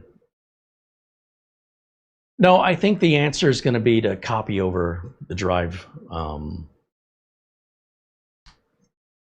to copy like 20 terabytes of files off of our current NAS onto this one over the network and just let it run and kind of keep an eye on it. Because they won't use it more than that. I just want to make sure when I deploy this, this is my one shot. I got to make sure I get it right. Like I said, if this doesn't work, probably me and that customer are going to go separate ways because what they want to do, inherently, they want a server. And I had to remind them 15 years ago, the reason you brought me on was because of the frustration you had with the Linux server. You don't remember that? Well, 15 years is a long time for that anger and frustration to have faded into his memory. So you're going to go right back to day one again. If you want to go back and repeat the past, you'll do it without me. And then when you get enough frustration, you're welcome to call me back and I'll take it out, just like I did before. It's not exactly what I said, but it's, you know, more or less what I was conveying in a blunt, but not that blunt kind of way.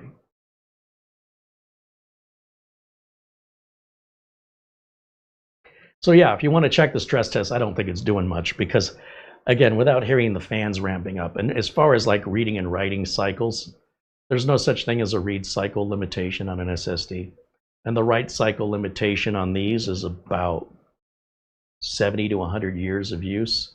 And even if we were doing twice the normal use or 3 times the normal use, we're still into decades and decades of use. So that left over. It's pretty rare that you'll ever see an SSD in read-only mode. If anybody has a solid-state drive, whether it's a 2.5-inch drive or an NVMe drive, that is in read-only mode, it won't write data, but you can read all the data fine. That means you've burned out your write cycles. I do not believe any SSD has existed long enough, even though the lifespan of modern SSDs is much higher endurance than the early ones. I still don't think even the early ones have hit their write endurance. Now, I know there's been some content creators and Bitcoin miners that can do it, but I've never actually seen one. I mean, they say Home Depot has employees, but I've never actually seen one. All right, let's go back over to the QNAP and we'll see what it's doing. We'll check on it. Appreciate the reminder. Let's find that right there. And then up here, your help desk. So it's been running for half an hour. It's not doing anything. Again, we can go back over to our storage, back under snapshots. Sorry, no, I want to go under disks and we can look at our temps. But without hearing the fans ramp up, I don't expect any temps to really have changed. Isn't that weird that disk 5 is running cooler than everybody else?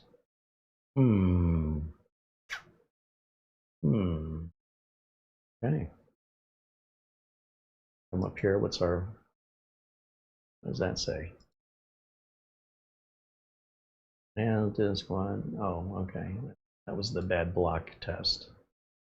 All good. It's all good. And this is a version of the QNAP operating system, which they call QUTS, called Hero. And the Hero version is the one that has the ZFS. All the other QNAP versions, apparently it's not an option. So again, I was not aware of that when I made this purchasing decision.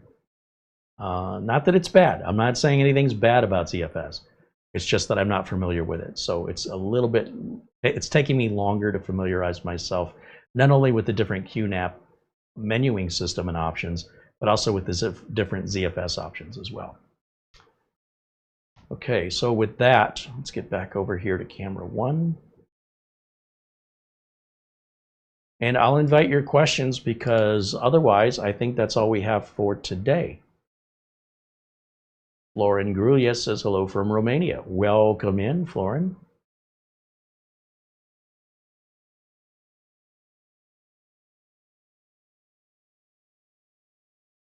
Jamal said, I sent a PayPal. We'll respond to you right after the show. I have to wind some things down within about 10 or 15 minutes.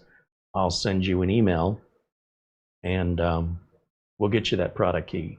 We're more than happy to acquire product keys on your behalf while SCD Key goes through whatever they're going through. We don't know what the hell's going on over at SCD Key. They're telling us they're revamping, but on the other hand, how long is that supposed to take? I don't want to give up on them, but I'm not 100% certain we're going to go back to the way it was yet. But I want to give them every chance. Yeah, I know you mentioned, but you also have another email. Okay. Thank you. Mm-hmm.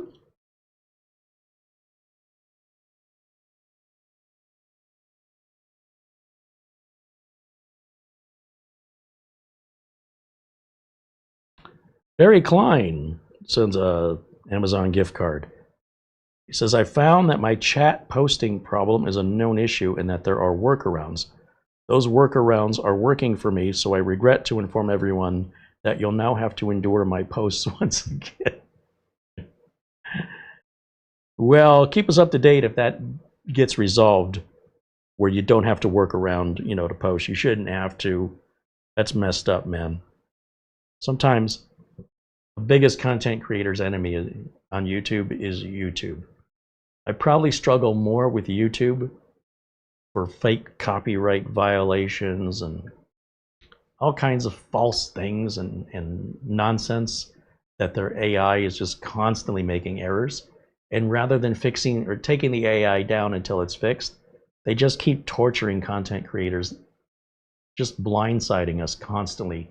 This has been going on almost since day one, and it's very frustrating.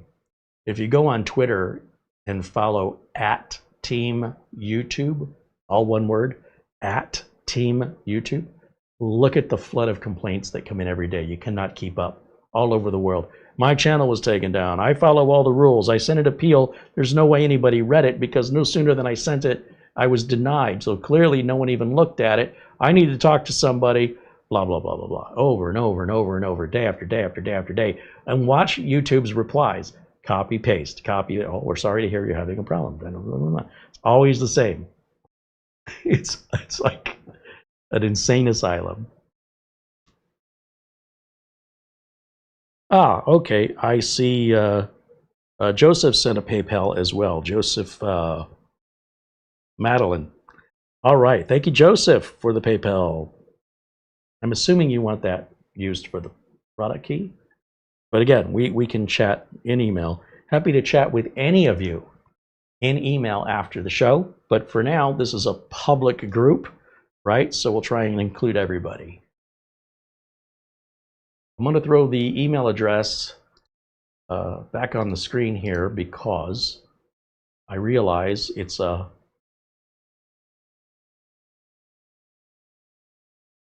little bit lengthy, not too terrible. ShowcaseCreate@gmail.com if you want to reach out to us.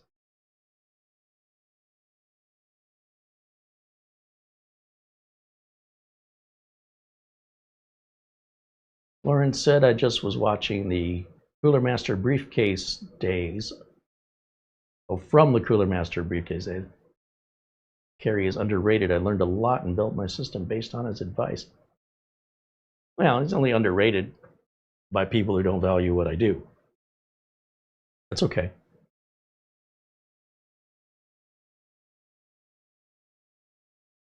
Andy says, nice show today. I'm still learning about NAS. So yeah, what I'm going to have to do, Andy, is this really isn't a good test because we're live. I'm not able to replicate the heat issues we had on the first show unless I reset it and repeat that show all over again, which I don't really want to do.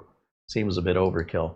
So the way this is going to be deployed is mainly just as a file sharing device where multiple people are going to be opening up database sets that could have their claws into dozens of open files into one database. So if you've got 10 users, you could have 100, 200 little support files opening inside of the database. We don't know how many support files and how many handles are opening within one database file, but I think this has got it. And as long as I can handle the data transfer without overheating, I think we're probably going to be okay. Now, I do plan, regardless of how this works out, I do plan on ordering 5 more of these. I mean, for 25 bucks, they're $5 a piece. We've got $1,500 into the NAS and $200 each times each NVMe drive times 5, plus sales tax. You know, we've got a good $2,700. The client has a good $2,700 into this. So for us to add $50 is nothing, right? I've already paid for the first set. This isn't worth the cost of postage to send it back. And it looks like they're definitely not hurting anything. And there doesn't seem to be any film on here that I can see. I'm trying to peel back any sort of film on the adhesive, and I'm just digging right down into the backside of the heatsink. So that is not as I suspected. I don't know where the adhesive went. It's not there anymore.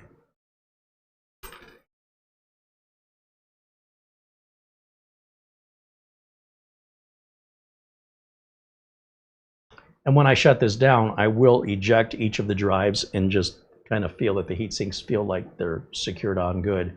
If any of those are loose, that's the benefit of having an extra 5, you know, because they're definitely not hurting anything. And for all I know, maybe that is making the difference. But when I do a huge file copy to this, that'll take a few hours. That'll represent overkill use case scenario the customer would never replicate. And if it can go through that without getting too hot, I think we're good to go once the heat sinks have been verified and replaced if necessary. And then at that point, we'll deploy it and cross our fingers and hope the customer likes it.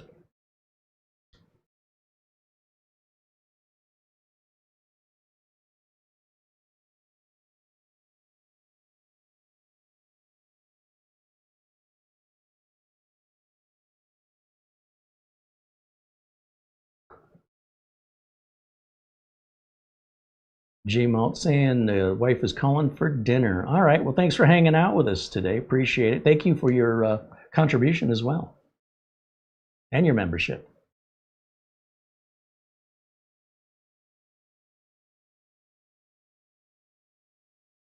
Jawima said, I've had many SSDs broken, not many years old.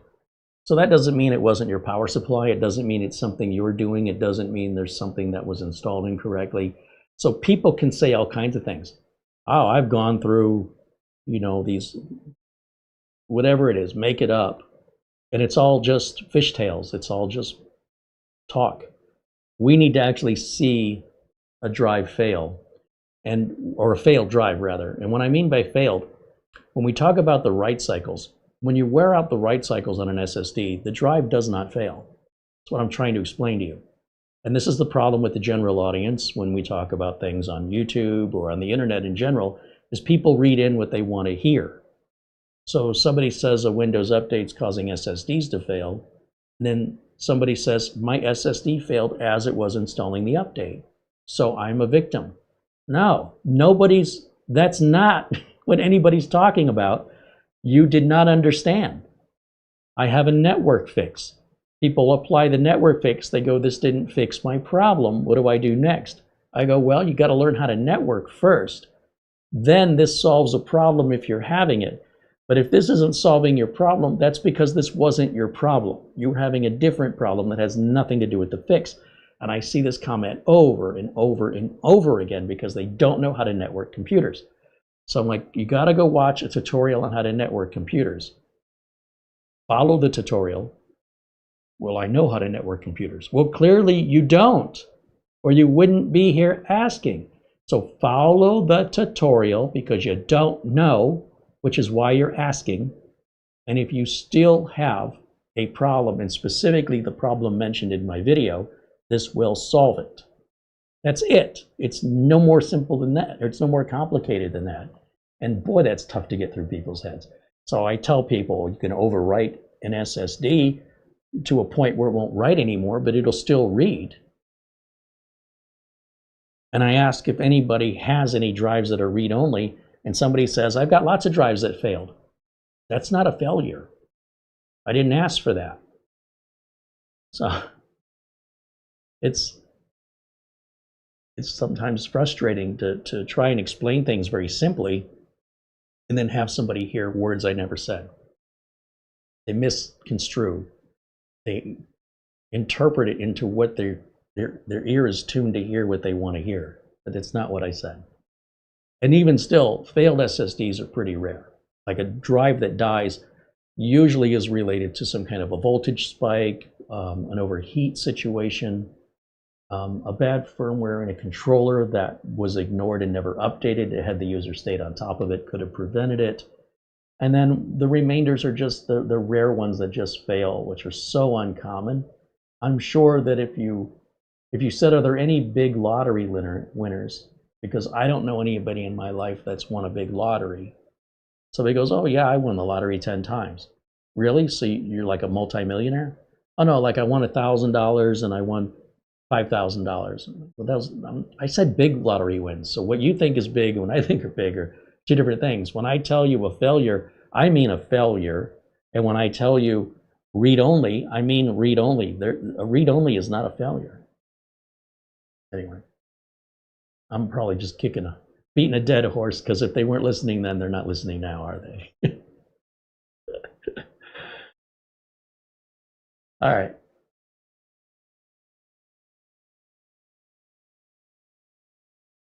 Shane Perkins says, can't write but reads.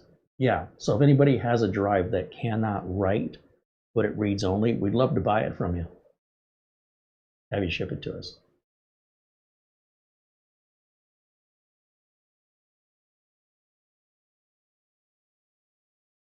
Because it does happen, but you know, trying to find somebody that it's happened to is pretty difficult to find anybody.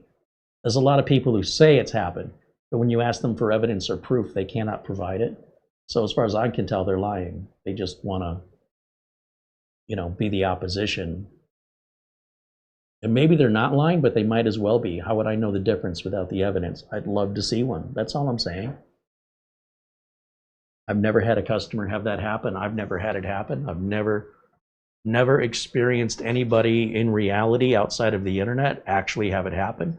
But a lot of people online, in proportionate to my experience, at a bigger scale than just some user in, you know, some little place somewhere in the world,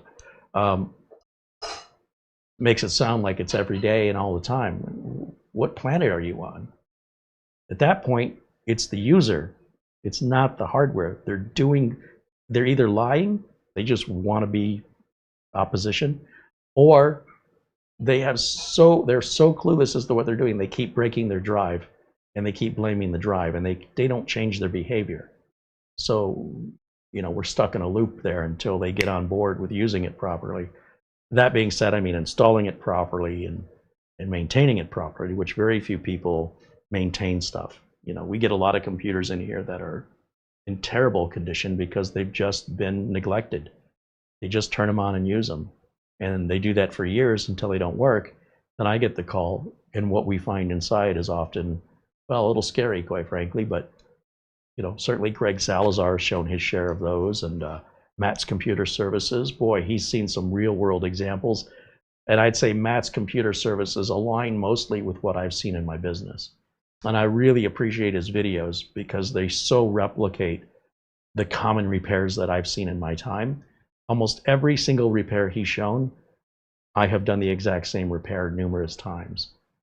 And so to see somebody go through the effort of documenting it and posting it for other people, and he does this all as YouTube shorts. They're pretty quick, in and out in about 2 minutes. Certainly under 3 minutes. I haven't seen anything I disagree with that he said. Like, he and I are just like, yep. I'm nodding my head going, yep, been there, done that. Yep, that's exactly right. Yes, that's even the weird problems. Yep, he got them too. He's nailing them every time. So I don't know if he learned from watching me or if he just coincidentally learned on his own, because the facts are the facts. They're not going to change. It would just make me feel good if he, pat myself on the back, if somehow he was learning from me, and that would make me feel good because he's doing such a great job. I'd like to take some credit. And we've had him on the show. We'll invite him back. He's really, really good at what he does. Peter with a €1 super chat. Thanks, Peter, joining us from the Netherlands.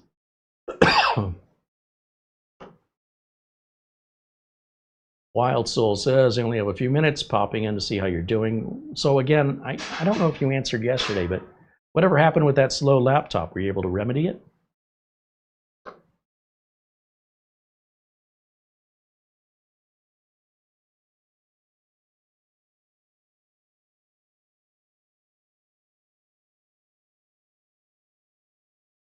Dennis says, I have an original SSD over 10 years old, and I haven't even reached half of the maximum writes yet. No. That's the normal. That's like 95% of all SSD owners. But it's the 5% that are going to be the most vocal on the internet.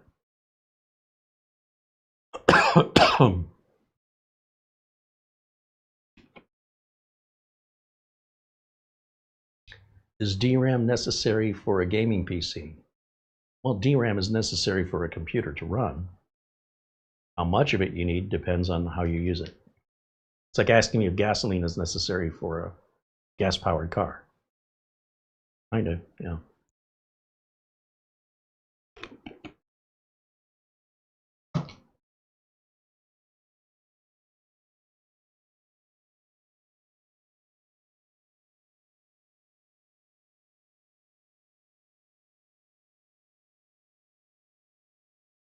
Rick Lake says, have a great weekend. Thank you, Rick. You too, my friend.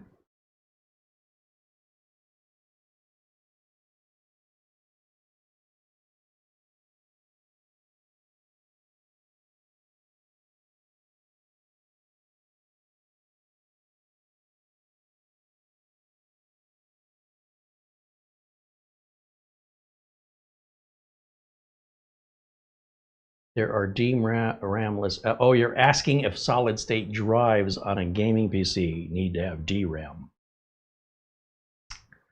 I see. I thought you're asking if a computer needs DRAM. You're asking if a solid-state drive needs DRAM. No, it doesn't need to have it. It depends on the intolerance and the demanding nature of the end user. If the end user is extremely intolerant, impatient, and has a lot of money that they can spend at it, then that is their preference. But is it a requirement? No. I mean, to somebody who's intolerant and they can't stand it without it, then one could argue it's required because of their mental state. They could also see a therapist. But at the end of the day, the DRAM's probably cheaper. But absolutely not. It's not a requirement. It's a luxury item.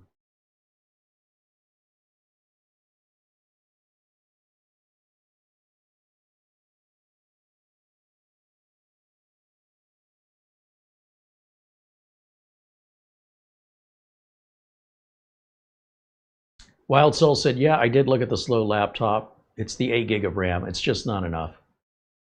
Well, I mean, that's easy enough. RAM is cheap. should be easy to replace. Certainly 16 ought to do it, or 32 if you want to go over the top. It's so inexpensive these days. If it's already got 8 gigs of RAM and there's an extra slot, you could just buy another matching 8 and you'll be at 16. Be really super cheap. But if you wanted to put 2 16s in there, you know, it'd probably cost you 3 times as much, but good to know.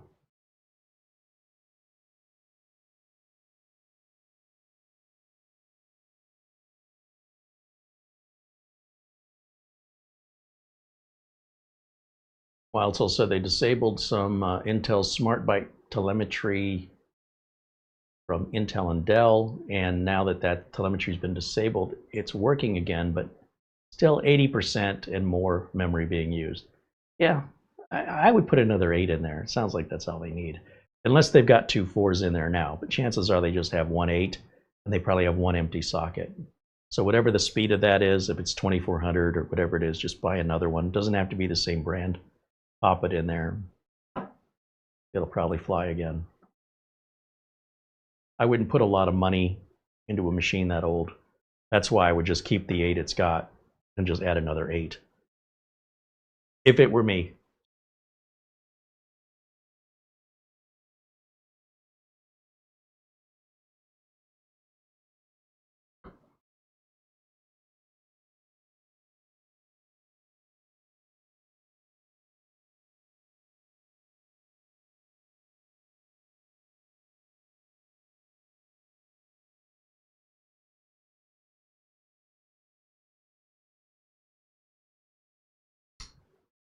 Still talking about DRAM on solid state drives.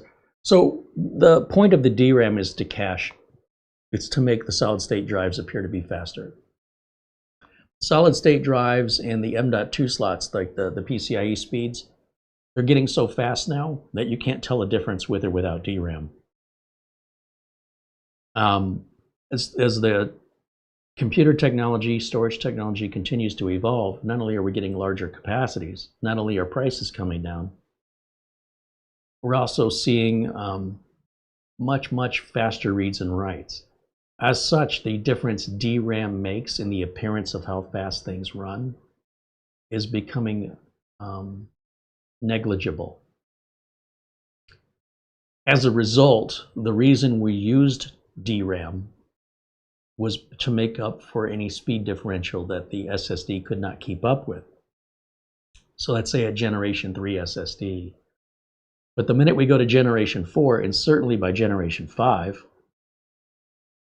that DRAM becomes less noticeable in performance, but does significantly cost more both in manufacturing and purchasing. So the manufacturers are going to manufacture and sell what the customers are buying. If the DRAM SSDs don't seem to be performing any faster like they used to because of the advance in technology, but the drives still cost more to manufacture, then the consumers are basically voting with their dollars and not buying them, buying the cheaper models and saying it runs just as fast. So the manufacturer then correlates all this data over a period of time and says, nobody's buying these DRAM, we're not selling enough of them, so let's shift our manufacturing to focus more and more on DRAM-less SSDs. And when Generation 6 comes out and Generation 7, it becomes more and more insignificant than it already is. Therefore, when we take data or information from a few years ago, it often doesn't apply today because the technology is moving that quickly, that was a solution to solve a problem that really doesn't exist today. Same is true with defragmentation. The same is true of, oh my gosh, there's more things than I can shake a stick at. I mean, there's so much that we used to do, like partitioning, moving the data to another partition. All of that we had a reason to do. And because people learn that, they think it still applies today, and it does not apply today. All their reasoning goes out the window. They're still reasoning as though they're using an old operating system. So unless they are using an old file system and an old operating system that goes with it, they're choosing to carry forward a practice that no longer offers any benefit besides the psychological part of it. Well, this is what I was taught. And I'm saying, yes, what you were taught was true at that time, but it isn't true anymore. The reasons for that no longer exist. And they'll still insist. And it's like, look, you're not hurting anybody. If you want to keep doing things the way you used to do them 10 years ago, you're not breaking any rules, but you're not going to argue with me and convince me that doing something the same way you did 10 years ago is justifiable today. Unless we're talking about making backups, unless we're talking about practices regarding the safe use of the computer, this idea of partitioning, multiple partitions, this idea of separating your operating system from your data, all of that, I would have agreed with you 20 years ago. Absolutely, I would have advised you to do the same thing. The toughest part we have with the general population is if they don't already know, it's easy to teach them. But if they think they already know because they know for a fact this is what they were taught in 1995, it's tough to get them to unlearn. They're very resistant to unlearn. They're very resistant to adapt to the new technology. And I just shake my head and I go, look, you can do what you want to do, right? If you want to keep your life more complex than it needs to be, have at it. There's nothing more I can do to help you, though. If you want my help, and then you want to sit there and tell me I'm wrong, find help somewhere else where you'll hear what you want to hear. Because I'm just going to give you the truth. I don't care if you like it. That's just the truth. And the truth makes, in many of these scenarios, makes life so much easier if you just embrace it and give it a shot. Nope, this is what I learned. Okay. And keep doing what you learn. I learned to take my hat off when I walk indoors. I don't see anybody doing that anymore. So who am I doing it for? If nobody else is doing that anymore, it might be a personal sense of pride. Well, I'm a gentleman and that's how I was raised. Nobody cares. Maybe somebody's impressed and goes, wow, you took your hat off in a room full of 1,000 people. You're the only one who did it. And what changed? Did you get a check? Are you able to pay your rent this month? It's nothing to do with anything. It's sense of pride. And so people I think they feel their pride is threatened when you try and tell them, it's not how we do it anymore. Or, yes, it is. Okay. Keep doing it. But don't try to convince me, because it's never going to work, that old way was better. Never. Nope. And you know how you know that? Because the young people who will be tomorrow's old people will do things their way. And those young people will do things their way. And all the older people eventually die off. That way dies off with them. And then the next generation, in their way, dies off. Very rarely does another generation pick it up and make it their own, because things are moving too rapidly in the world today. That's the best case philosophy I have on this phenomenon. So if that's the case, if you don't want to grow and you don't want to change, nobody says you have to. But if you do want to grow and you want to compare the differences and see for yourself, you're in the right place, and we'll show you how. We're not going to force you.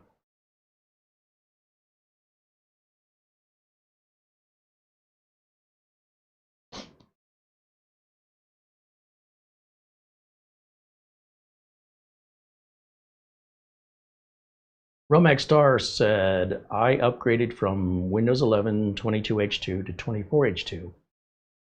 I have a volume decrease that happened after the update.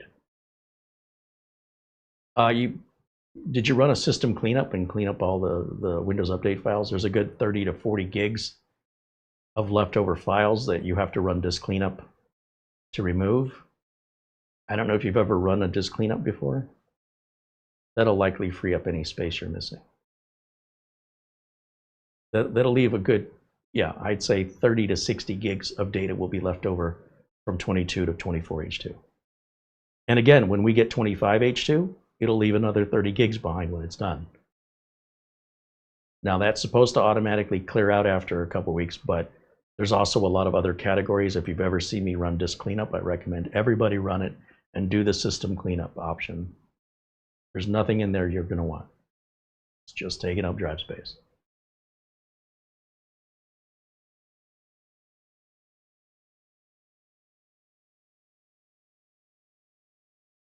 Patrick said, I remember trying to back up my data files to an iOmega zip drive connected by a parallel port. Yeah, been there, done that. That was like 1995. No, that was before that was like 1991 or 92.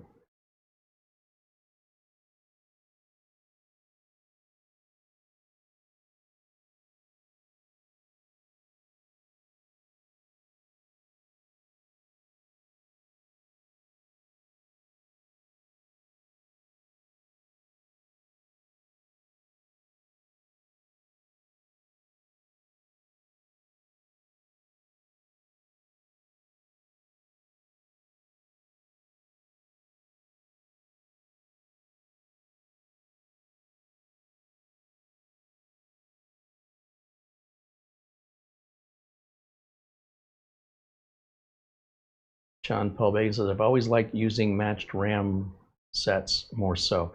If it was a new machine, I'd agree with you, but on an older machine, it's not as important. Again, to pour a lot more money into an older machine that probably isn't even worth the value of the RAM you're putting into it, I would have a hard time making a recommendation to a customer. Again, I'm a terrible businessman. I'm a terrible salesman. I just want to tell you what's pragmatic and practical. Unless you're overclocking, you know, the necessity of using the same sets of RAM isn't really necessary anymore. There's a few exceptions, but the older the machine is, especially, you know, when you get on 5+ years, it's far less finicky because the newer RAM now is much more accommodating to older RAM. The finicky nature of RAM in and of itself has evolved over the years. But when you get to the extremes of overclocking and high speeds, it's still rather finicky.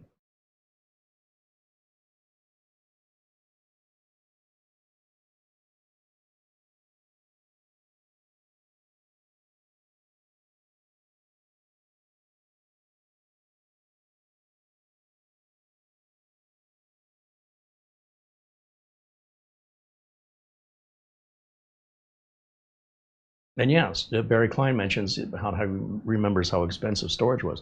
Yeah, me too. My first hard drive in my first IBM compatible computer was 40 megabytes. It's all, that whole system with a green screen monitor, $1,200. Was a 286-12. I don't remember how much RAM I had in there. A meg of RAM, maybe? And there was a turbo button that would boost that CPU to 16. Used to have to run programs to differentiate between extended memory and expanded memory. Programs like EMM386, programs like Stacker to try and compress the data on the drive.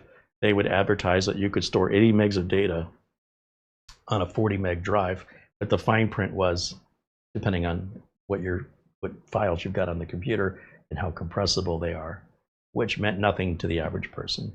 But there's always been these workarounds, and we don't use that anymore. I noticed, like on Windows 10 and 11, there's an option to compress the drive to save space, but it really slows your computer down. I don't know why anybody would do that to themselves, but I don't know. Is that option still there? I wouldn't do that. It's so much cheaper to just buy a new drive. Let's see, right click on the C drive, go to Properties, Tools. Yeah, I don't see compression there anymore. Used to be an option. What can I do to slow my computer down? Let me turn all those features on. BitLocker, compression. What else can we do to slow it down? I don't get that question from customers. It's always, what can I do to speed it up? I think that should be pretty obvious. Shane Perkins said he had a Packard Bell 286 with a 20 meg drive using Prodigy back in 1992 or 93. Yeah. Yeah. I think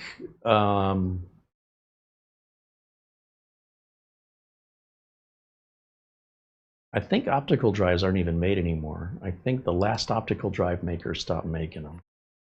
Are optical drives for PCs still made? I think the answer is no.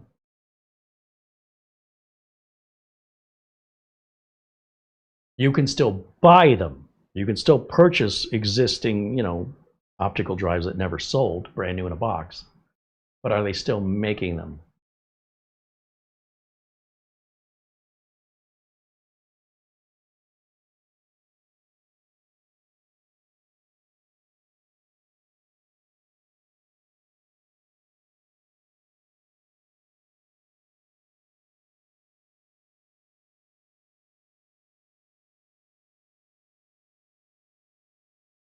There's still, I don't know if LG still makes them, but a lot of companies have publicly come out and said, we're not making them anymore. There's just not enough being sold to support the cost of manufacturing. They sit on a shelf unsold. So there's a lot sitting on shelves.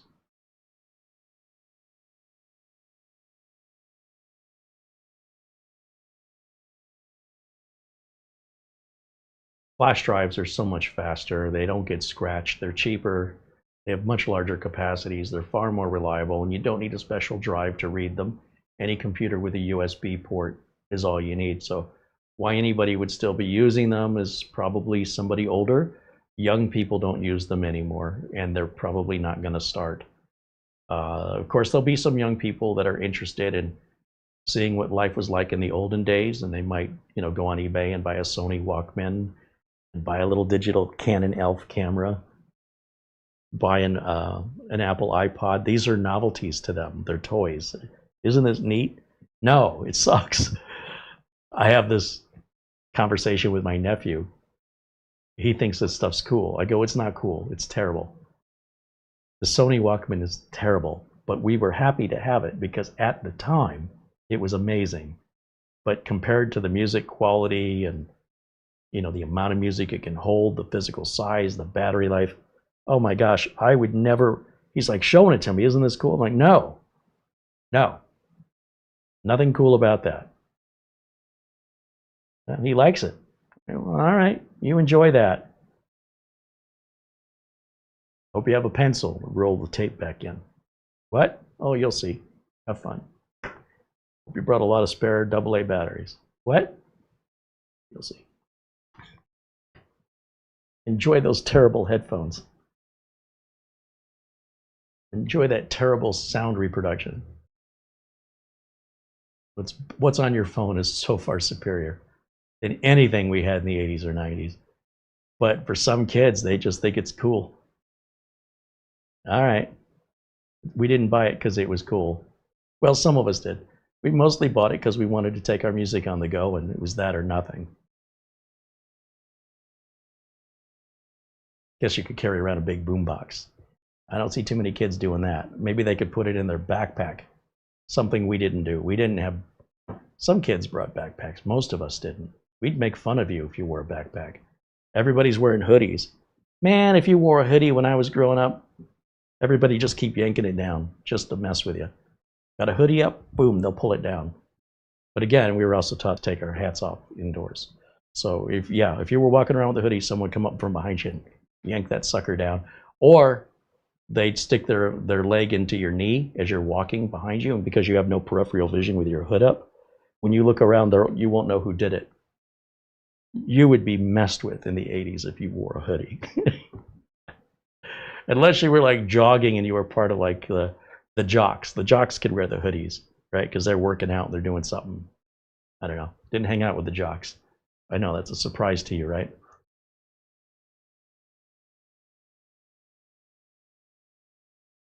The world continues to change. Luke Greeny has said, I still have a LightScribe optical drive. Yeah, now if you could find some LightScribe media, I bet there's still some out there somewhere. They haven't made that in a long time, but I know there is existing inventory.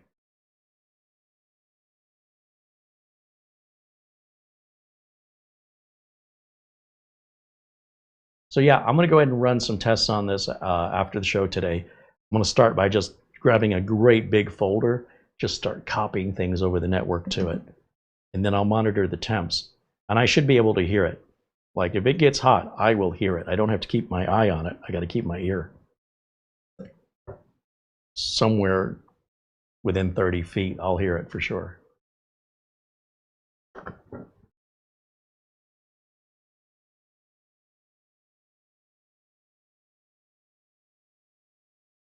Delman 2000 said compressing the drive is still an option in Windows 11. Well, I don't see it where it used to be, so I'm happy to not see it. All right. Well, that'll wrap it up for me for today. There's Kay Cordius Technology checking in right here at the end. Good to see you, my friend. I guess you just got us here at the end of the show. And I'll go online and I'm going to order some more of these. They only took about 3 days to arrive. And like I said, $10 plus $15 shipping. They're $5 a piece. Now I understand why they're $2 a piece. I looked on Amazon. I can't find the same 14 by 14 millimeter, but they do make a 15. I'm not sure how tall it is. I might just order them to try them because they're cheap.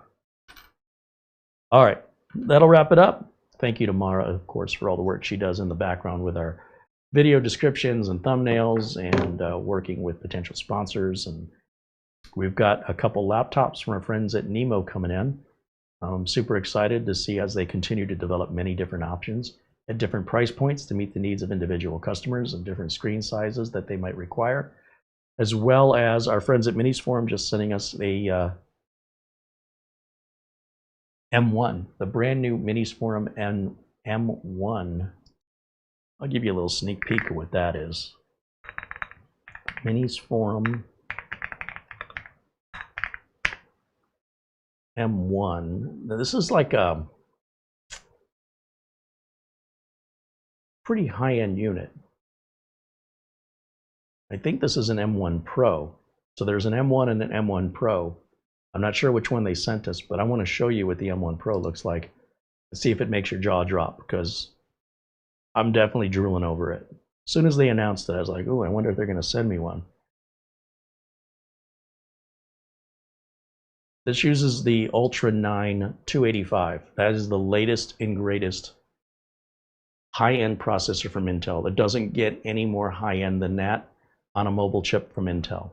They just came out with these not too long ago. This is 16 cores with 16 threads with Intel Arc 140T graphics. Now, I'm not suggesting those graphics are going to compare to like the Strix Halo from AMD, but they're still an improvement, you know, if we're comparing Intel to Intel. RAM is dual channel DDR5 up to 128 gigs and dual PCI Gen 4 that will support RAID 0 and RAID 1. Ooh, I'm sensing a little test we might have to do. Now, I don't recommend making your bootable computer boot off of a RAID array because it makes it a nightmare when it doesn't boot to try and get any sort of tools on there, because the tools will have to have the RAID drivers built into their boot sequence, and that makes any repair difficult. But for the sake of experimentation, we can absolutely do this and boot from it. But I don't recommend you do that on a boot drive. You should have a separate boot drive. And then if anything happens to your RAID, or if anything happens to your boot drive, you just use your standard bootable tools to fix it. It's got 2.5 gig Ethernet built in and Wi-Fi 7 with Bluetooth 5.4. This is the latest and greatest of everything. And they do sell a bare bones version of this where you can put your own RAM, solid state drive, and operating system. And it's going to drop the price pretty significantly, as you can see up in red up here, the difference. And if you're not following Minis Forum, they do have a channel here, a YouTube channel. So I am very much looking forward to testing this. This looks incredible. DisplayPort HDMI, what is that?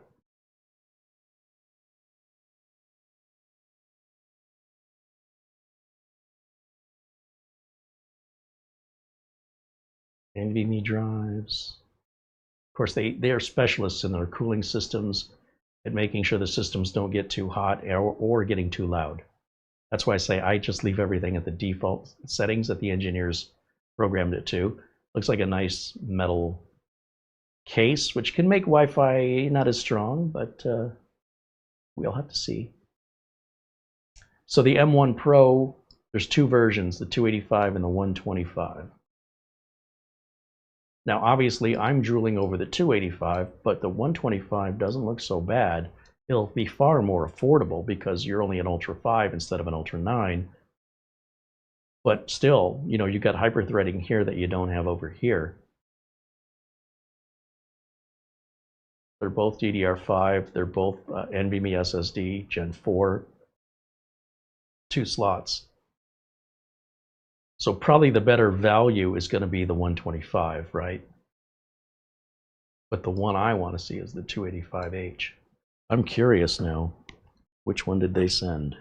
Let me go take a look at the box. Hold my breath. 285H, 32 gigs of RAM, 1 terabyte of storage. Oh yeah, they sent us the Mac Daddy. Love it. Love it. I don't know what I'm going to do with it, but I love it. It looks amazing. Actually, it looks like any other mini PC, but the specs look amazing. All right, let me jump back over to camera 1. Sorry, I got myself all fired up. Let's give a shout out and a thank you to Barry Klein, to Joseph Medellin, to Robert Barnes, very generous from Robert Barnes, Charlie Purdy, David Graham,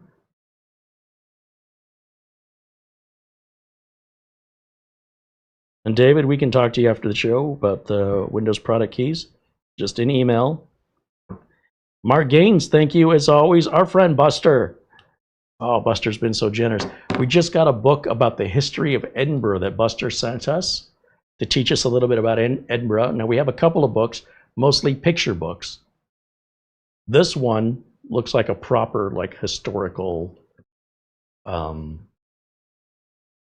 what's the right word? Like biography, if you will, of Edinburgh. So, yeah, that looks like some good reading. Thank you, Buster. I didn't even know we sent anything. Just, what's this? Hey, it's a book about Edinburgh. And I look through it, and it's got a history. The United States doesn't have that kind of history. That book, if it was about Phoenix, would be about that thin.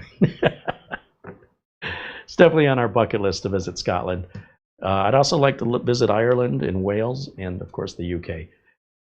But as opportunity arises, which hopefully will happen before I die, I'll get my feet out of the United States for once. I know Mara's very much looking forward to it. It'd be really cool to meet up with some of the members and community that live in other parts of the world. That would just be so neat, especially Buster and Mark Gaines and Andy Kane, like some of these guys that are so generous and supportive. Ben Laird, you know, out there in that part of the world. That'd be a cool meetup to bring everybody together. But even individually, you know, to be able to see them in person. That sense of community is just so important to me. I definitely did not have that growing up. So I thank you all for that gift. It's a wonderful gift. And it's a gift for all of us, not just for me. Thank you for being a part of it. Thank you to all of our members as well, and especially because without the members, well, many of the videos I make wouldn't have been possible. In some cases, we get things sent to us for review. In some cases, I can show actual work I'm doing on the desk. And then partnering up with our friends over at Emerald Computers so that we can borrow some recycled material, computers, and see if we can bring them back to life, or just kind of talk about the history of it, or what I know of it. Some of it I've never even seen before. We've got more units there, and also Jason over at Emerald Computers has got a big inventory sale. He's got to clear stuff out of the warehouse. And while most of it is talking about selling in bulk, that doesn't mean he wouldn't potentially mail something out as long as you're willing to cover the shipping. But shipping is so expensive, you may not want to do that. But he does give his phone number and his email address in his video that we published late last night. That's over here, as well as the same video on his channel. And there's no harm in asking. So just a shout out to them as well. I like Jason. I like what he's doing, keeping things from going into e-waste and making sure things get properly recycled if they have no more usable life. But if they do have a usable life, they get put back out again and get a second life, which is really, really cool. And the scale at which he operates, He's moving approximately 1,000 machines every month. 1,000 a month.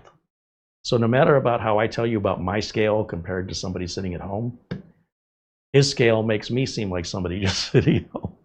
Holy moly, does he work at a big scale. So I'm hoping that we can continue our relationship where we can go through some items. We still have some items to go through. We'll do that next week.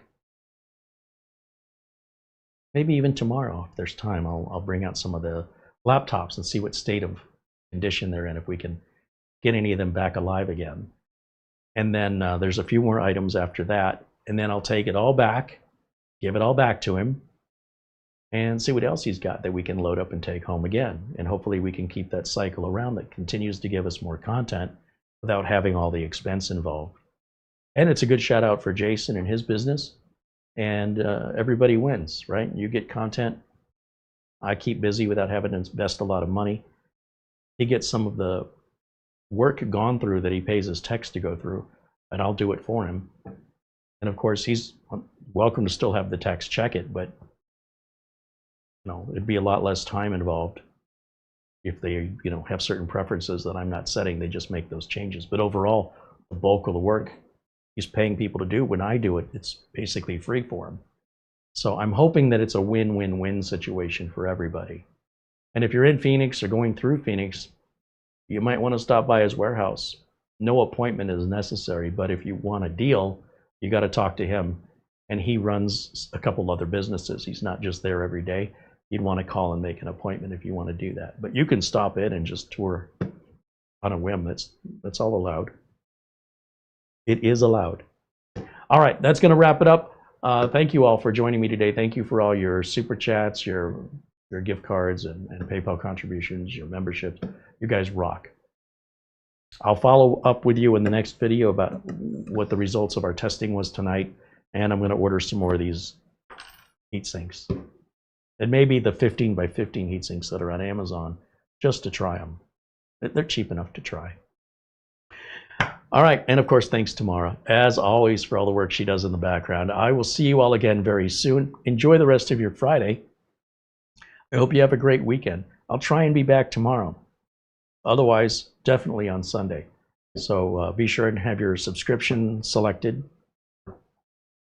and turn a little bell icon to turn on notifications if you haven't already, so you can be made aware when we go live, because we want to see you in the chat room. And Scott is asking Mara to make some more Carey wallpaper. Thanks, Scott. Thanks a lot. All right. Thanks for watching. Bye for now.